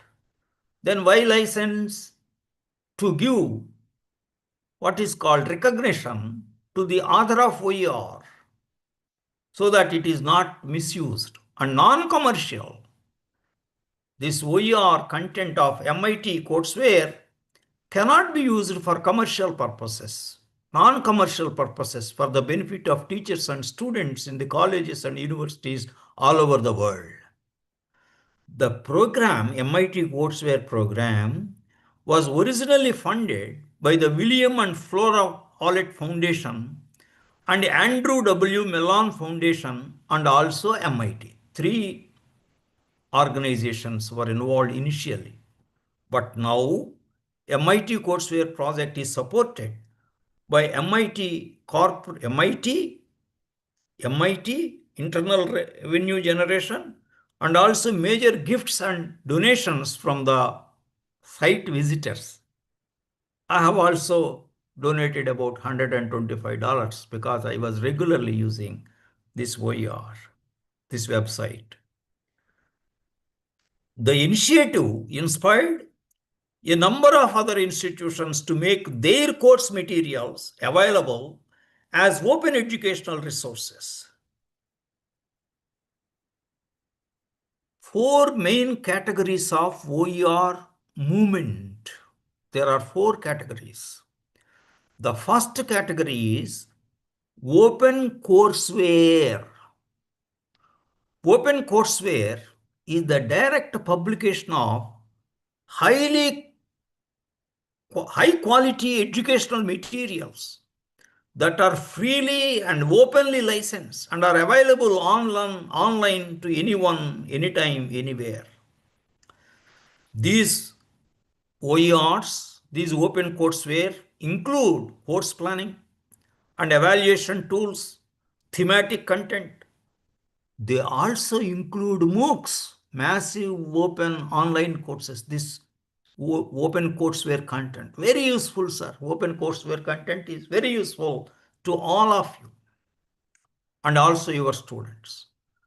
Then second category is OER publishers, open educational resources publishers. New open publishing efforts for textbooks and other OER. This category also includes initiatives geared towards developing specific collections of OER, such as the Khan Academy and Saylor Foundation, right? Khan Academy and Saylor Foundation also provide the OERs. Third category is OER repositories. These range in scope from portals and gateways that provide access to information on OER. these OER repositories give information on OER, right? Available in the libraries, right? Every library should have a OER repository so that the students can set the required OERs based on the required theme. They can find out several OERs. That will save a lot of time for searching. Then fourth category, publicly funded initiatives. Policymakers on the local, state and national levels are developing policies that encourage and creation and adoption of OER. For example, our Swayam courses, Swayam Prabha video lectures are based on the initiative of the government of India. They are available freely and openly for anybody, anywhere, anytime, right? That is the fourth category. Right? Suppose your university publishes digital laboratory manuals and puts them in your university website. That is a OER. That is beneficial to everybody. You can be the author of OER. You try that. You will be organizing several laboratory courses, right? So some of the laboratory courses, there may not be quality, what is called textbooks or reference books for laboratory courses, always. Even then, they may not be, many students may not be able to purchase. Therefore, you develop a digital laboratory manual, put it in your university website under OER. So students who can make use of your digital laboratory manual will acknowledge you. The teachers who use from other colleges will acknowledge you. You make OER in the form of a video lecture. You make OER in the form of Swayam courses. You make OER in the form of Swayam Prabha video lectures. There are various ways. Besides using OER, you should also be the creator of OER. A few examples of sources of OER. Sources of OER. MIT OCW, as I mentioned, it is the very important source of OER. John Hopkins OCW, Tufts OCW, OpenLearn UKOU, OER Asia, Open Education Europa, Yale Open Courses, Directory of Education Books, Directory of Education Journals, NPTEL, National Program on Technology Enabled Learning, right? NPTEL courses, which are there in India. OER from India, NPTEL. NROER, Spoken Tutorial IIT Bombay, is again OER from India. Open Education Consortium, OER Consortium, OER Commons, Open Access Textbooks, Open Textbooks British Columbia Campus, Open Textbook University of Minnesota, Open Textbook Sunny, OpenStax College, Sailor, Maryland, Joram UK, Open Michigan Images, and Images, simply Images also is a source of OER, Images, simply Images. Right. Open educational resources in India, these are examples are NPTEL courses. So also video lectures for different courses by professors from IITs and IIC Bangalore.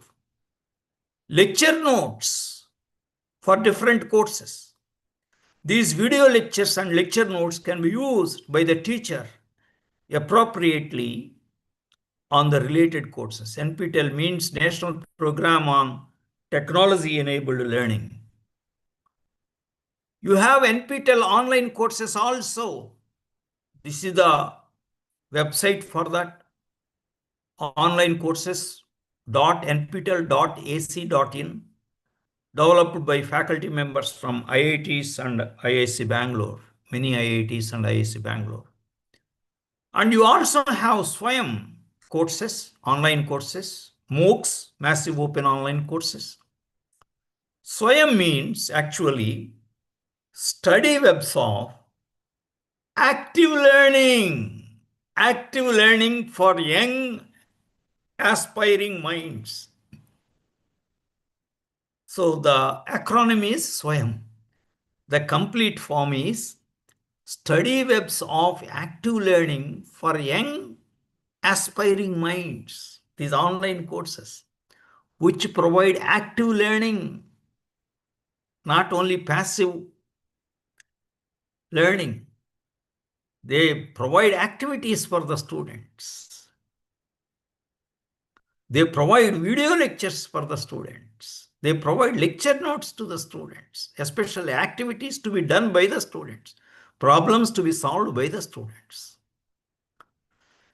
An indigenous IT platform in India that facilitates hosting online of these courses taught in classrooms. The main focus is the courses which are taught in classrooms starting from 9th standard till post-graduation.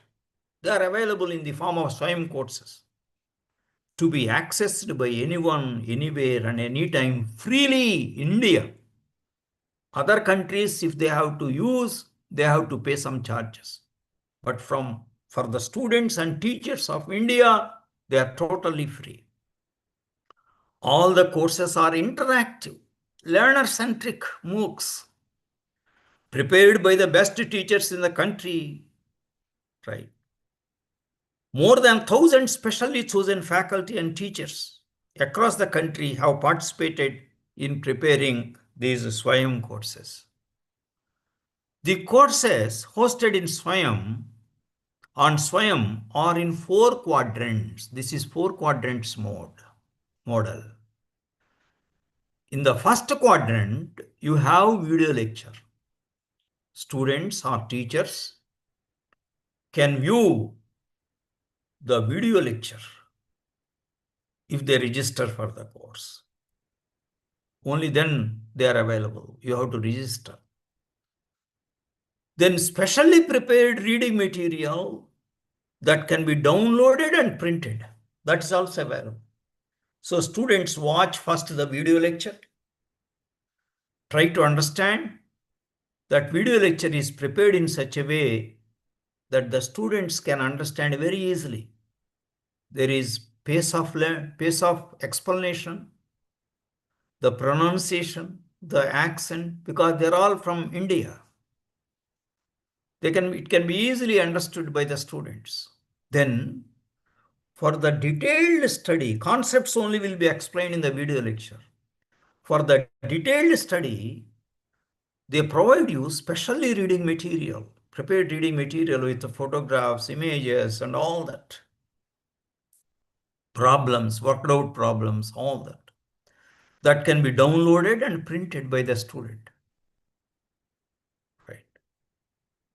Or that can be downloaded and studied by the student. Then, after watching the video lecture and after studying the specially prepared reading material, students can undergo self-assessment test. That also is there in the 3rd quadrant. Then 4th quadrant includes an online discussion forum. Suppose about 1,000 students register for a course on SWAYAM in an undergraduate program, a BSc program or BA or BTech, any program. An undergraduate student has registered. 1,000 students have registered. So there can be interaction possible among the 1,000 students, and also the teacher who has created the course, he will also be available. Right. So any doubts you have, any questions you have, any reflections you have, any viewpoints, the students' own viewpoints they have, they can put it in the fourth quadrant, discussion forum. So other students can view them, and then they can give their feedback, or some other students can put some more questions based on this answer, right? So in-depth learning is possible through online discussion forum. This is a very good model. Swayam online courses, MOOCs courses, these are called learner-centric MOOCs, right? So not one-way traffic. They watch the video, they study the material, they perform the activities, they solve the problems, all that will be there in the reading material. Lot of practice problems also will be there in the specially prepared material, reading material. So they solve all those problems, analyze case studies, all that will be there. After that only, they will undergo the self-assessment test. Then they have doubts.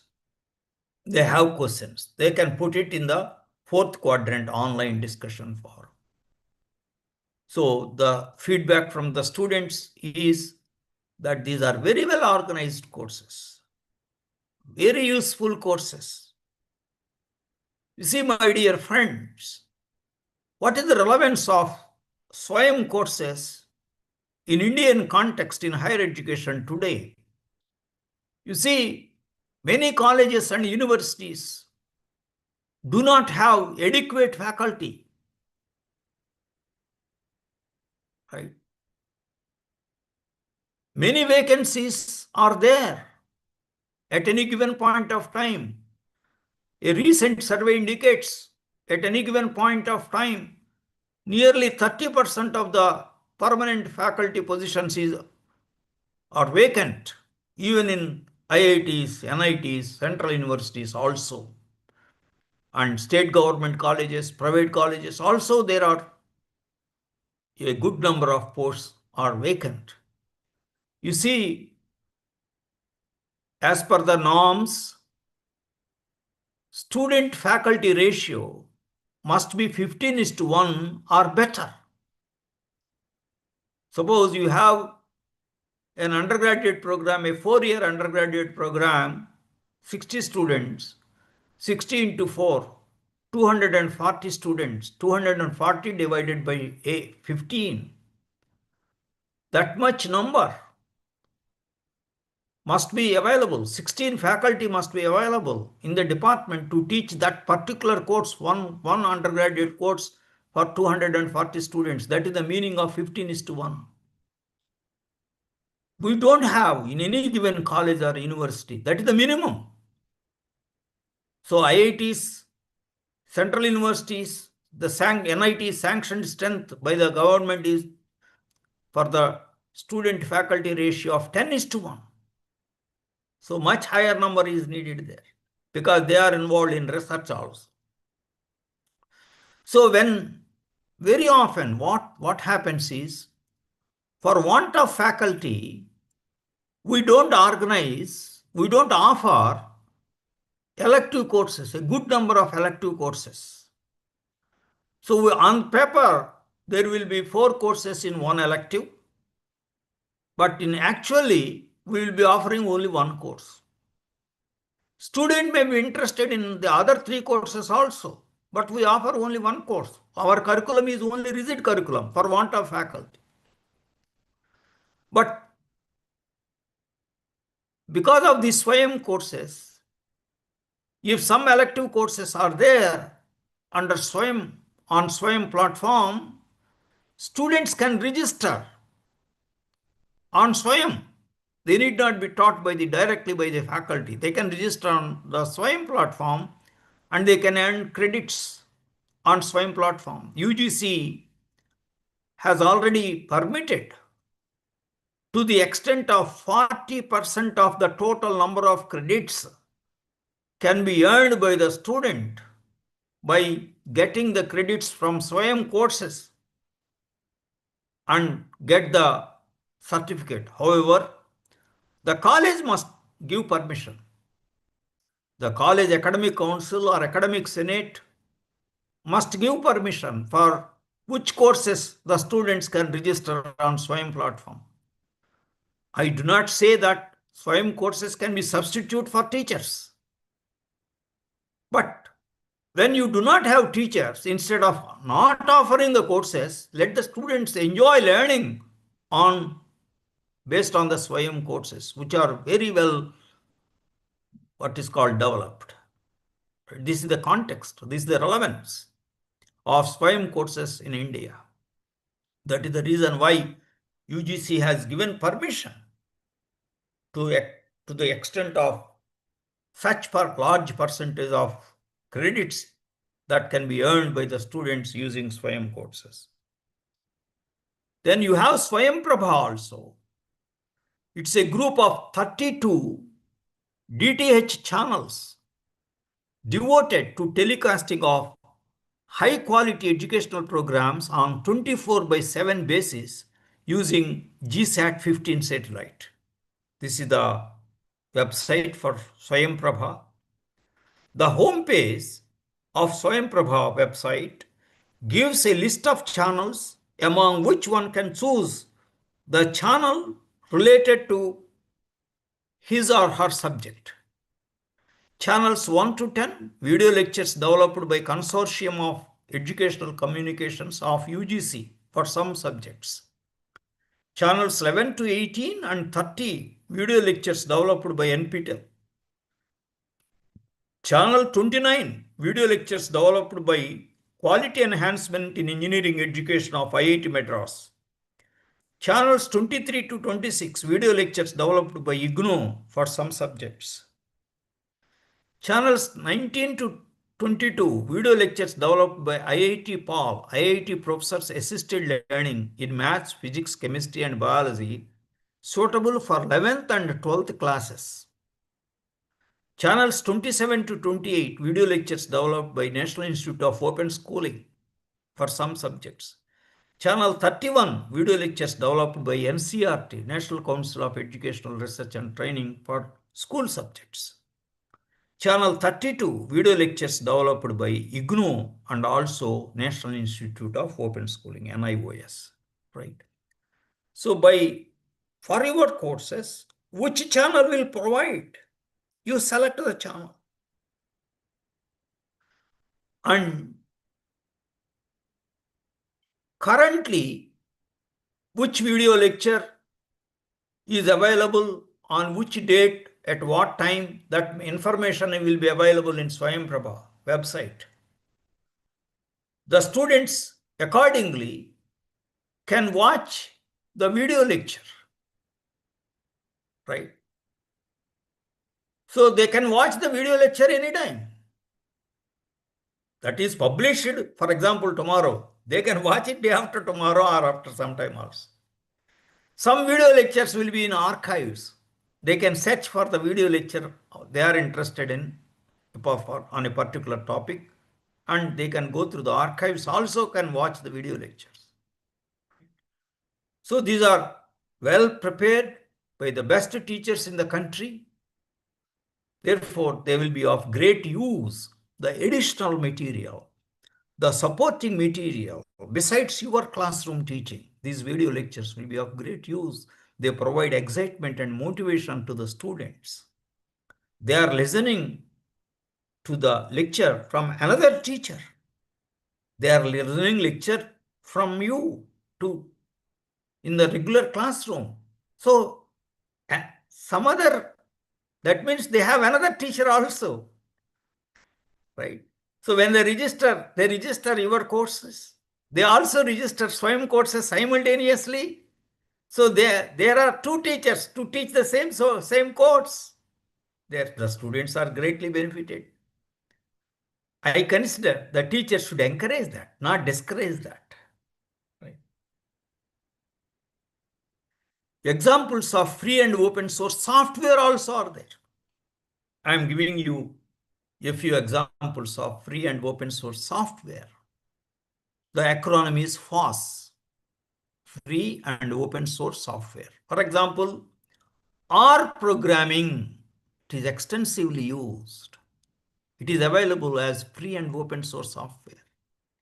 It's a free software programming language and software environment for statistical computing and graphics.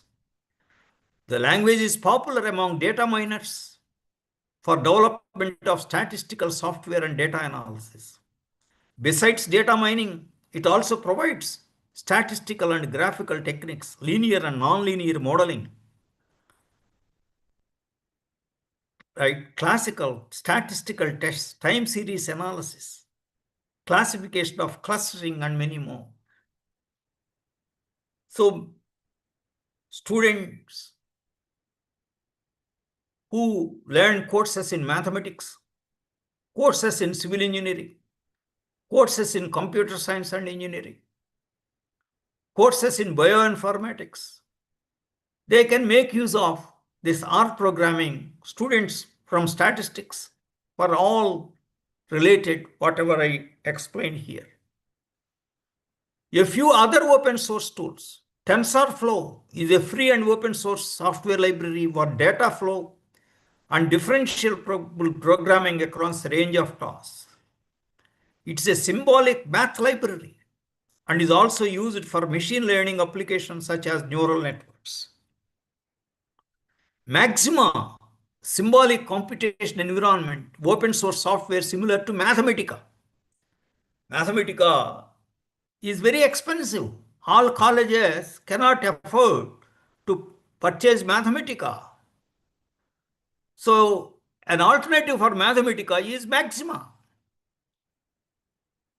For all learning purposes, for all teaching purposes, you can use Maxima instead of Mathematica, free and open source software. Python is a general purpose programming language supporting object-oriented and structural programming. It's a free, simple to use and implement, and well-structured, and equally useful for non-numerical and as well as for numerical applications. A first course on numerical methods prefers using Python as a tool for implementing and testing the algorithms over an alternative such as MATLAB or Scilab. Right? MATLAB is very expensive. It is not free and open source, whereas Scilab is free and open source. Right? And Python is a free and open source. Maxima is free and open source. R programming is available as a free and open source. Learning engineering maths using Python tool is an example of learning by doing, the best active learning strategy. Teacher teaches how to learn the topic of engineering maths using Python tool and demonstrates the same through hands-on experience by the students. Then he or she gives assignments, problems, mini projects, group-wise to the students. Initially, the students may commit mistakes, clear doubts through peer interaction and learn.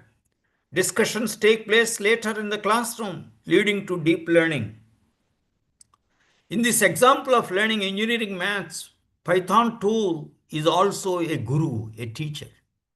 Here, teacher-student ratio is 1:1, which leads to most effective experiential learning and learning at highest cognitive levels of the course outcomes. It is suggested that the real teacher designs real-world application problems or mini projects to be solved by the student using Python programming. There is role of teacher also, right? Real teacher also. Python is one teacher, real teacher is another teacher. Real teacher helps the students, enables the students how to use the Python to solve the problems. That will be great learning experience for the teacher also. Use of free and open source software in geotech. Adonis, a free and finite element program. These are examples. I am giving all the genome tools. Open source software for the analysis of genome and biological parameters. It has a free library of tools and for bioinformatics.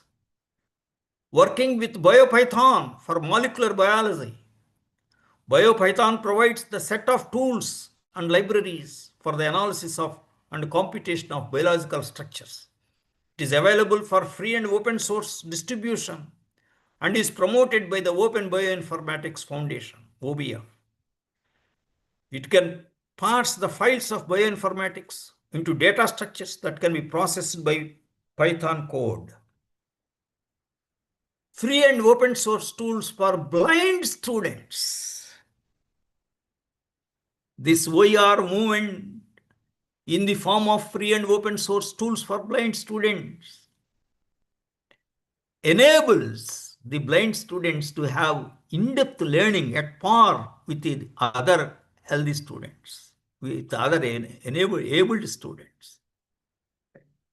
So what are the essential software for blind students? A screen reader.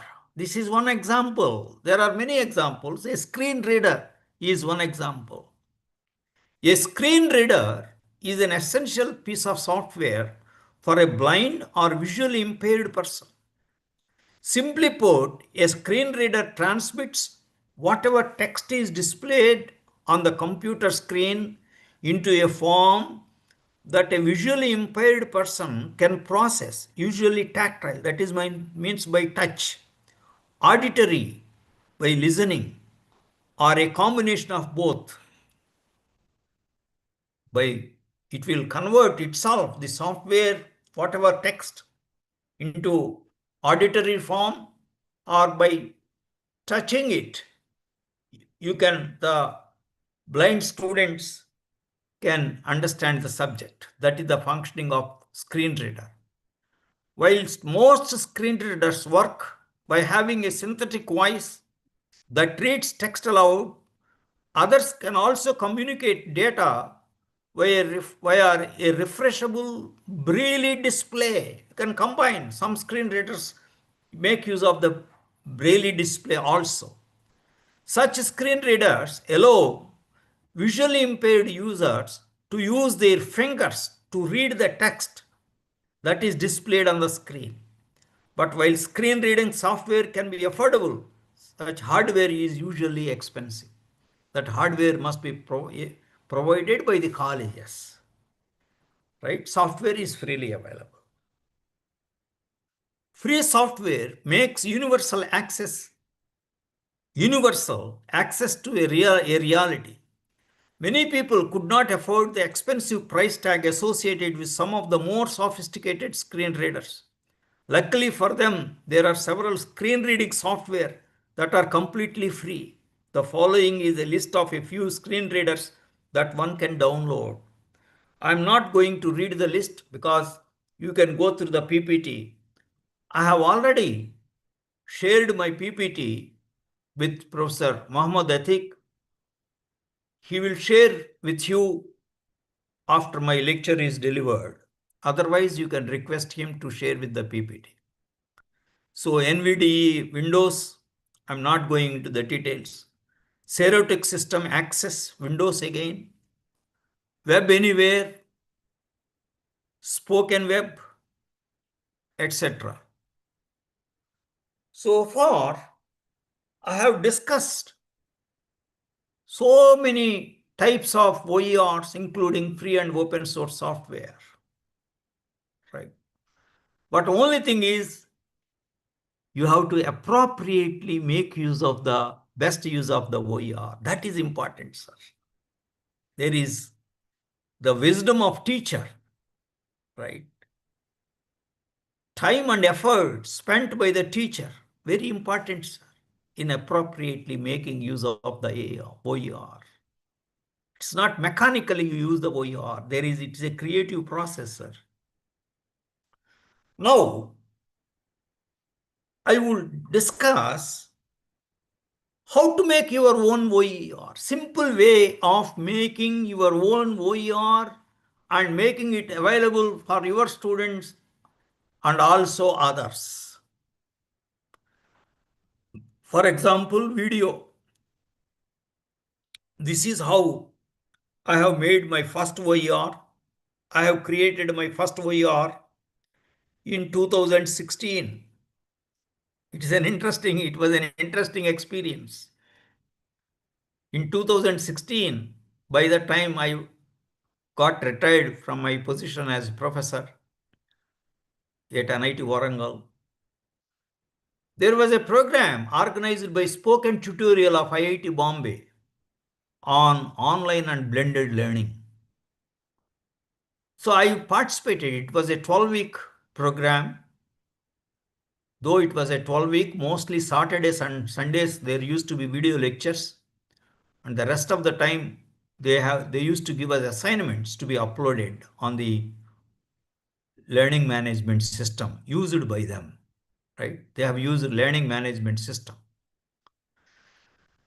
So in that one assignment they have given us to make your own OER in the form of video. So we have to upload these videos prepared by us, and there will be peer evaluation. So my videos were evaluated and they were graded well. This is how we were taught how to make video, our own video. But it was a big challenge for me to make the videos for first time using this tool, simple tool. How? The process of making I am going to explain.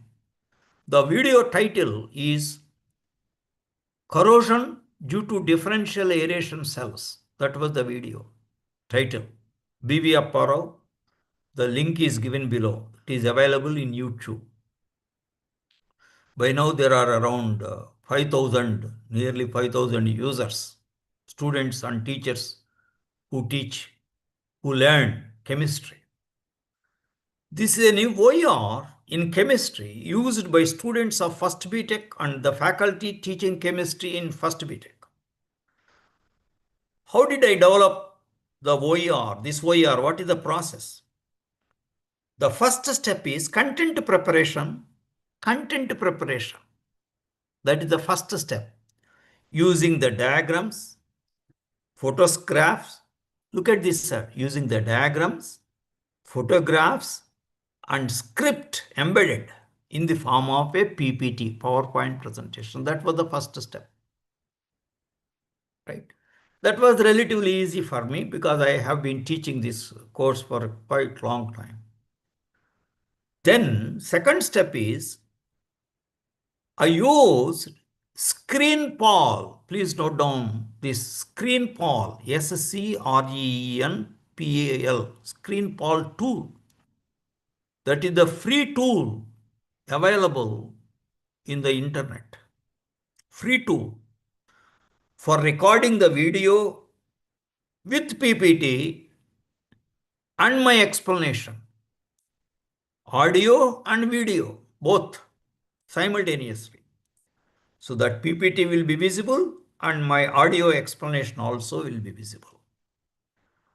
So this ScreenPal tool is free up to 15 minutes.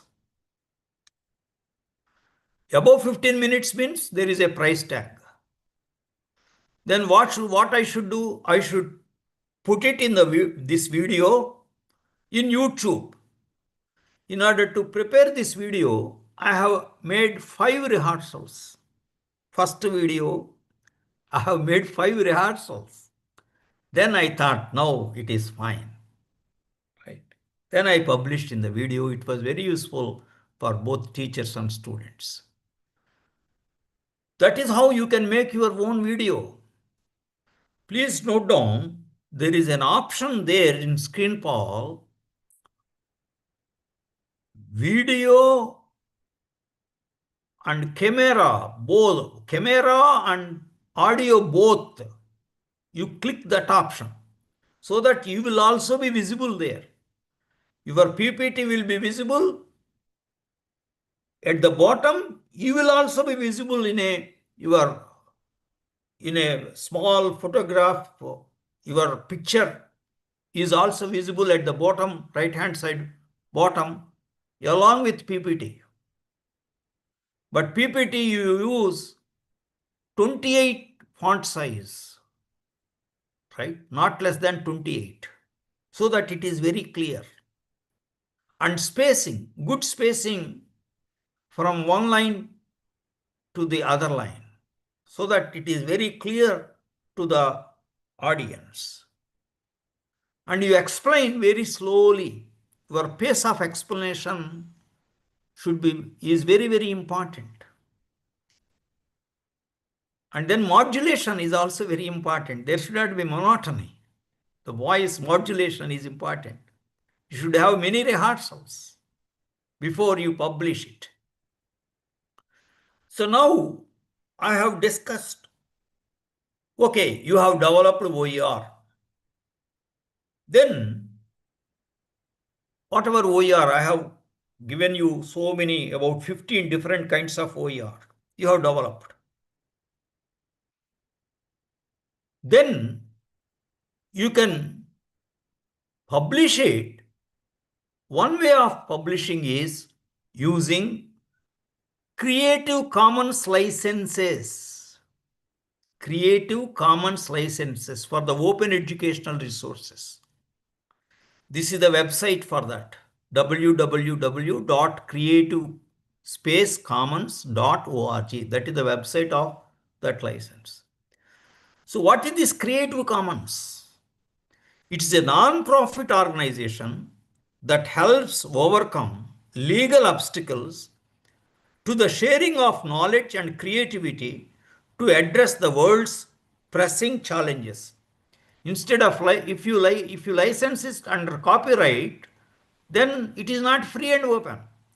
If you get license from Creative Commons, it is free and open license. Only thing is the users have to give acknowledgement.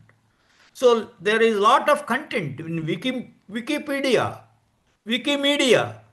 All the content is licensed under Creative Commons licensing only.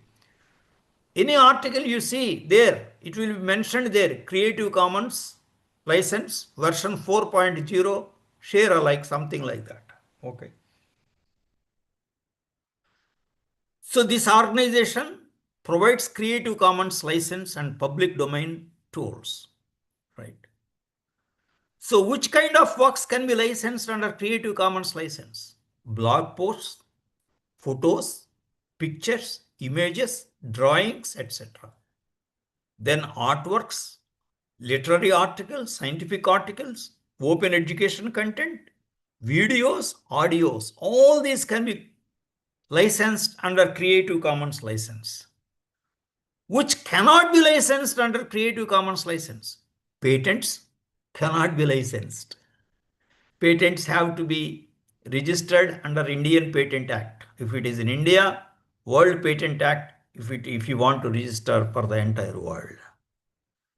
If you want to register in US, you have to US Patent Organization. Under that, you have to apply for that. Right? Indian Patent Organization, you have to apply for that. Okay.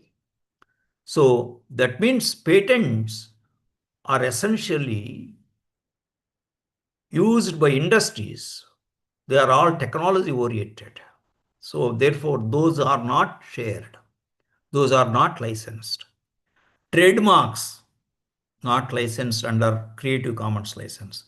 Industrial designs, not licensed. Software, all software are not licensed under Creative Commons license. Then what to do? You have free and open source software also, as I mentioned. How to get license for that? There is another way for that. Free software license for this, you have to go for GNU, General Public License version 3. This is the latest version of the GNU GPL, a free software license and a copyleft license. This is recommended for most software packages for free and open. You can also have commercial software. Those cannot be licensed. So what is the difference between Creative Commons license and copyright license? Creative Commons license is free and open to all. Copyright, it gives rights to the creator. You have to pay for it. If you want to use a textbook licensed under copyright, you have to purchase the textbook. Otherwise, You cannot take the copies of the textbook and then distribute it. That is against law, right? So attribution under Creative Commons license, attribution is enough. Acknowledging the author of the OER is enough. But in copy, no permission needed from the creator. You don't have to get permission. You simply acknowledge. So some photograph is there in Wikipedia or Wikimedia. You want to make use of it. You need not get permission from the author. You give acknowledgement. That's all. It is taken from so-and-so, created by so-and-so person. I acknowledge the author of the OER. That's all. You can use it in your PPT, in your classroom teaching, anywhere. Whereas copyright, even for small figure or data, permission is needed from the creator, right? You have to get permission. Only then even a small figure, otherwise you cannot make use of it. Why should we get license of our work under Creative Commons license? To get credit for our work and contribution.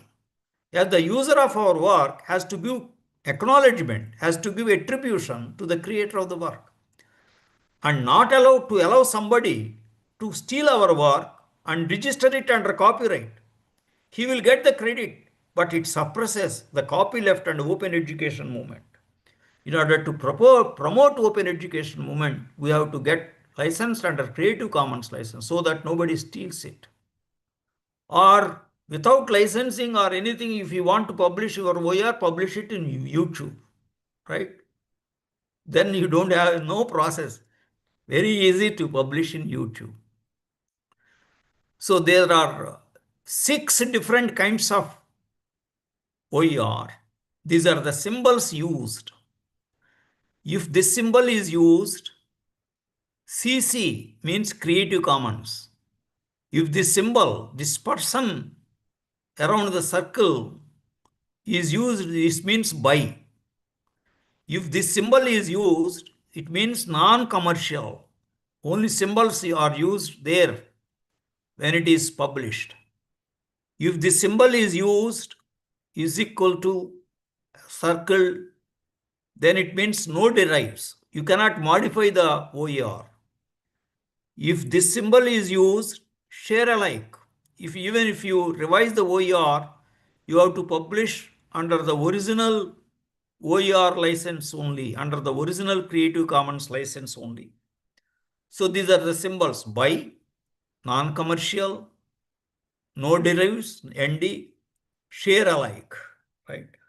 So now, based on those, there are 6 different kinds of Creative Commons licenses. CC BY, most open. Simply you give acknowledgement. You can reuse, redistribute, remix, repurpose, even commercially also. CC BY SA, here also same thing. But when you modify, you want to get license, you have to get from the original license only. You cannot get change the license. CC BY ND. ND means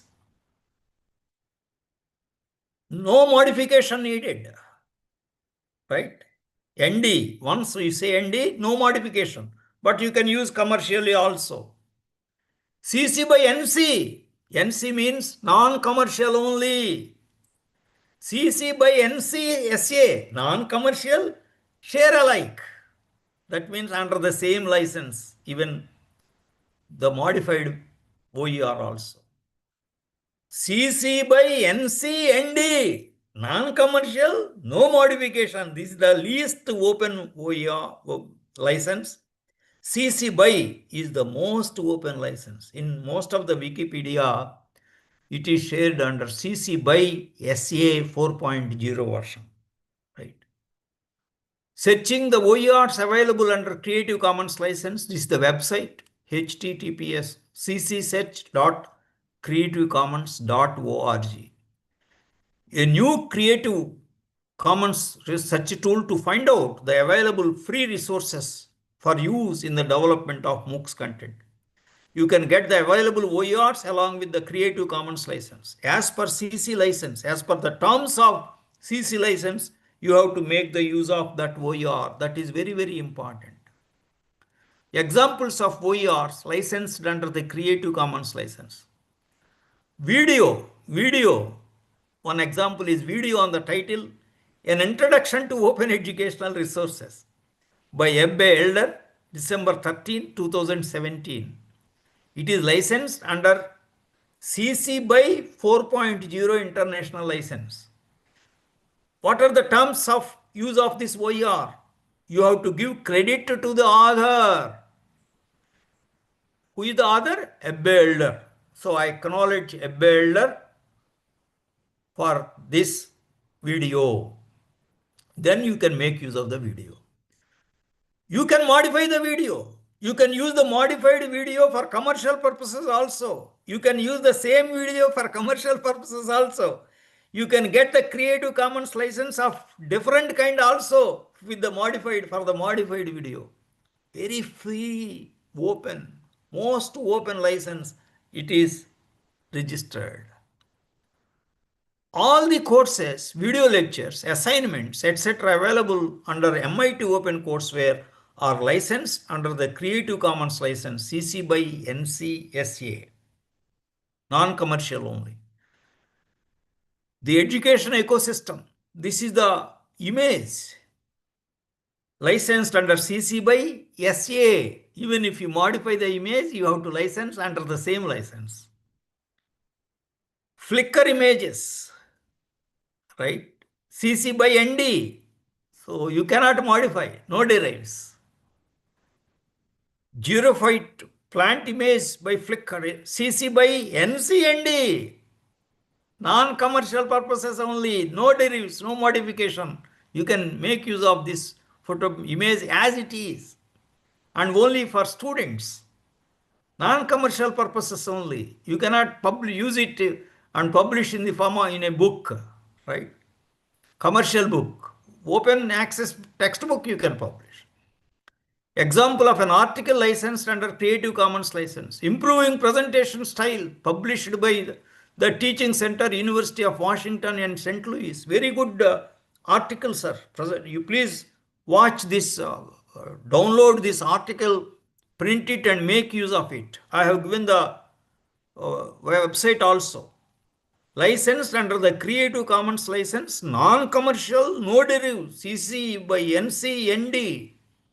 Only for non-commercial purposes, no derives. You can use this what is called improving presentation style. You can improve a lot. It's a very good article, sir. Important notes, giving attributions appropriately when we make use of by any OER is mandatory. We must give credit by duly acknowledging the author. We must strictly follow the terms and conditions of different kinds of CC licenses. Many OERs are kept in public domain without any licensing. Example, YouTube, general articles, open access general articles. There may be useful OERs in this category also, which can be made use of in the development of MOOCs by duly acknowledging the creator of that OER.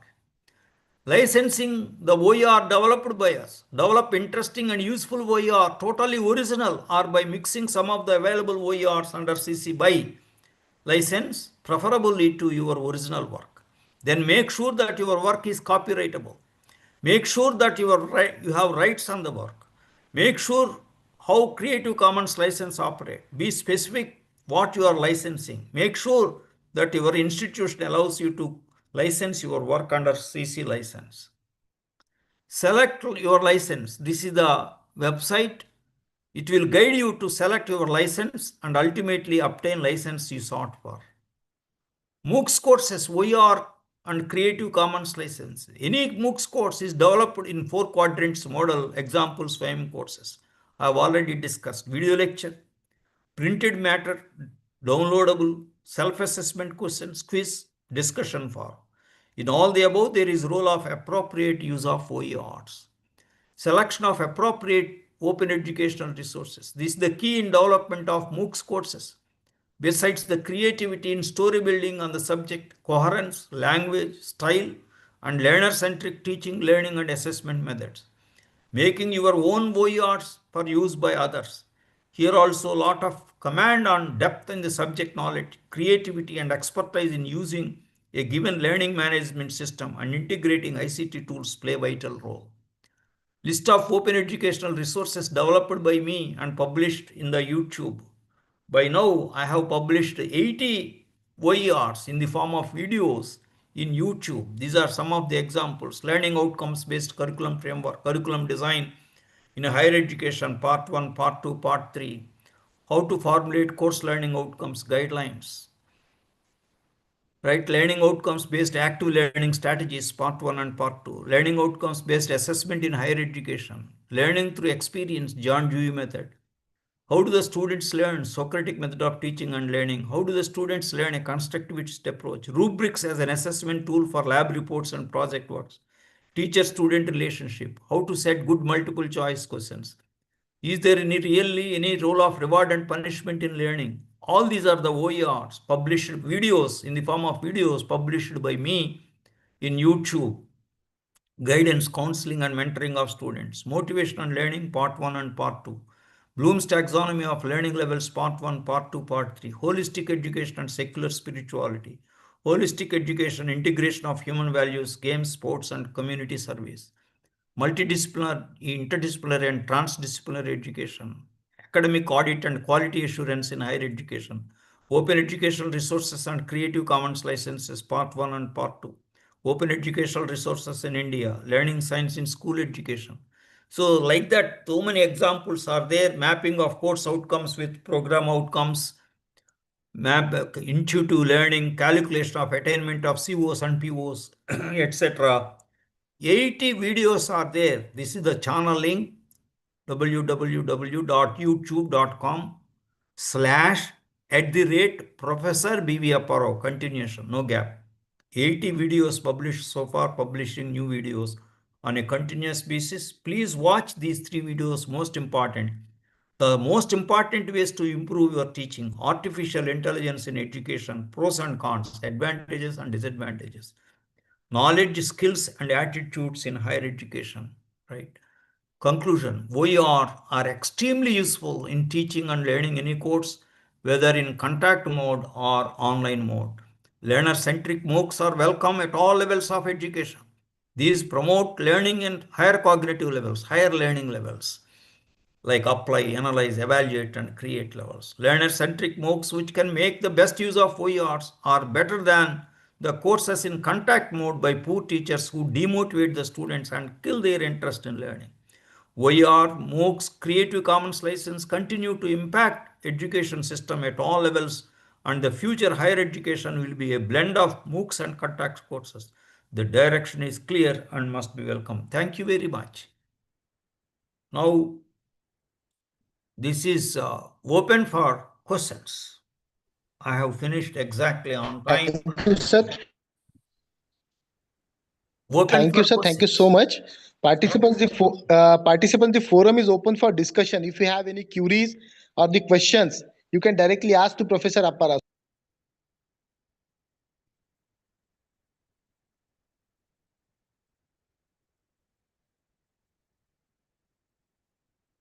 Any questions, any reflections? You can share your experiences, anything. It will be a learning experience. Your questions will be learning experience to me and other participants also. Question answer session is very, very important. Questions, please.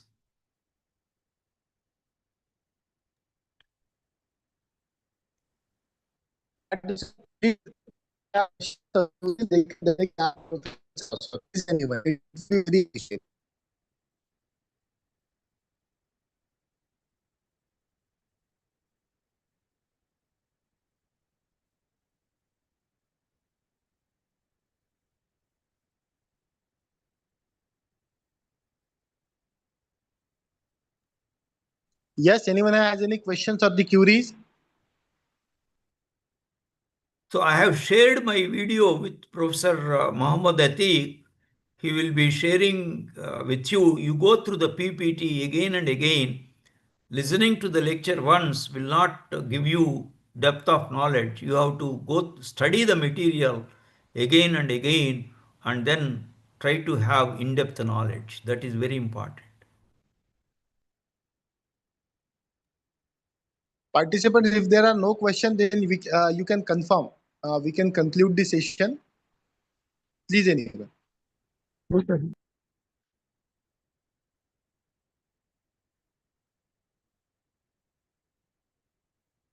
Just has any questions? If no questions, then we can conclude. Please confirm.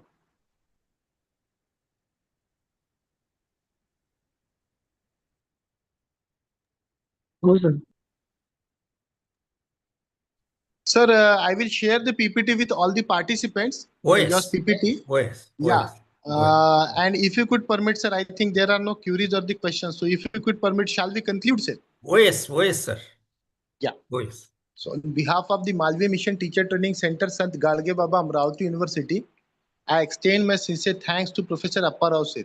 So really, your insightful session towards this Creative Commons license and this OER, Open Educational Resources. It was a very wonderful and insightful session. And definitely we will inculcate these inputs in our upcoming teaching learning practices as well as our curricula. With this, I once again extend my sincere thanks for your thought-provoking session and precious time. And with this note, I conclude that the sessions will be over with the consent of Professor Appa. Thank Yes, you, sir. sir. Thank you, sir. Yes, sir. And thank you, participants, for your patience, listening, and active interaction. Thank you, everyone. We will start.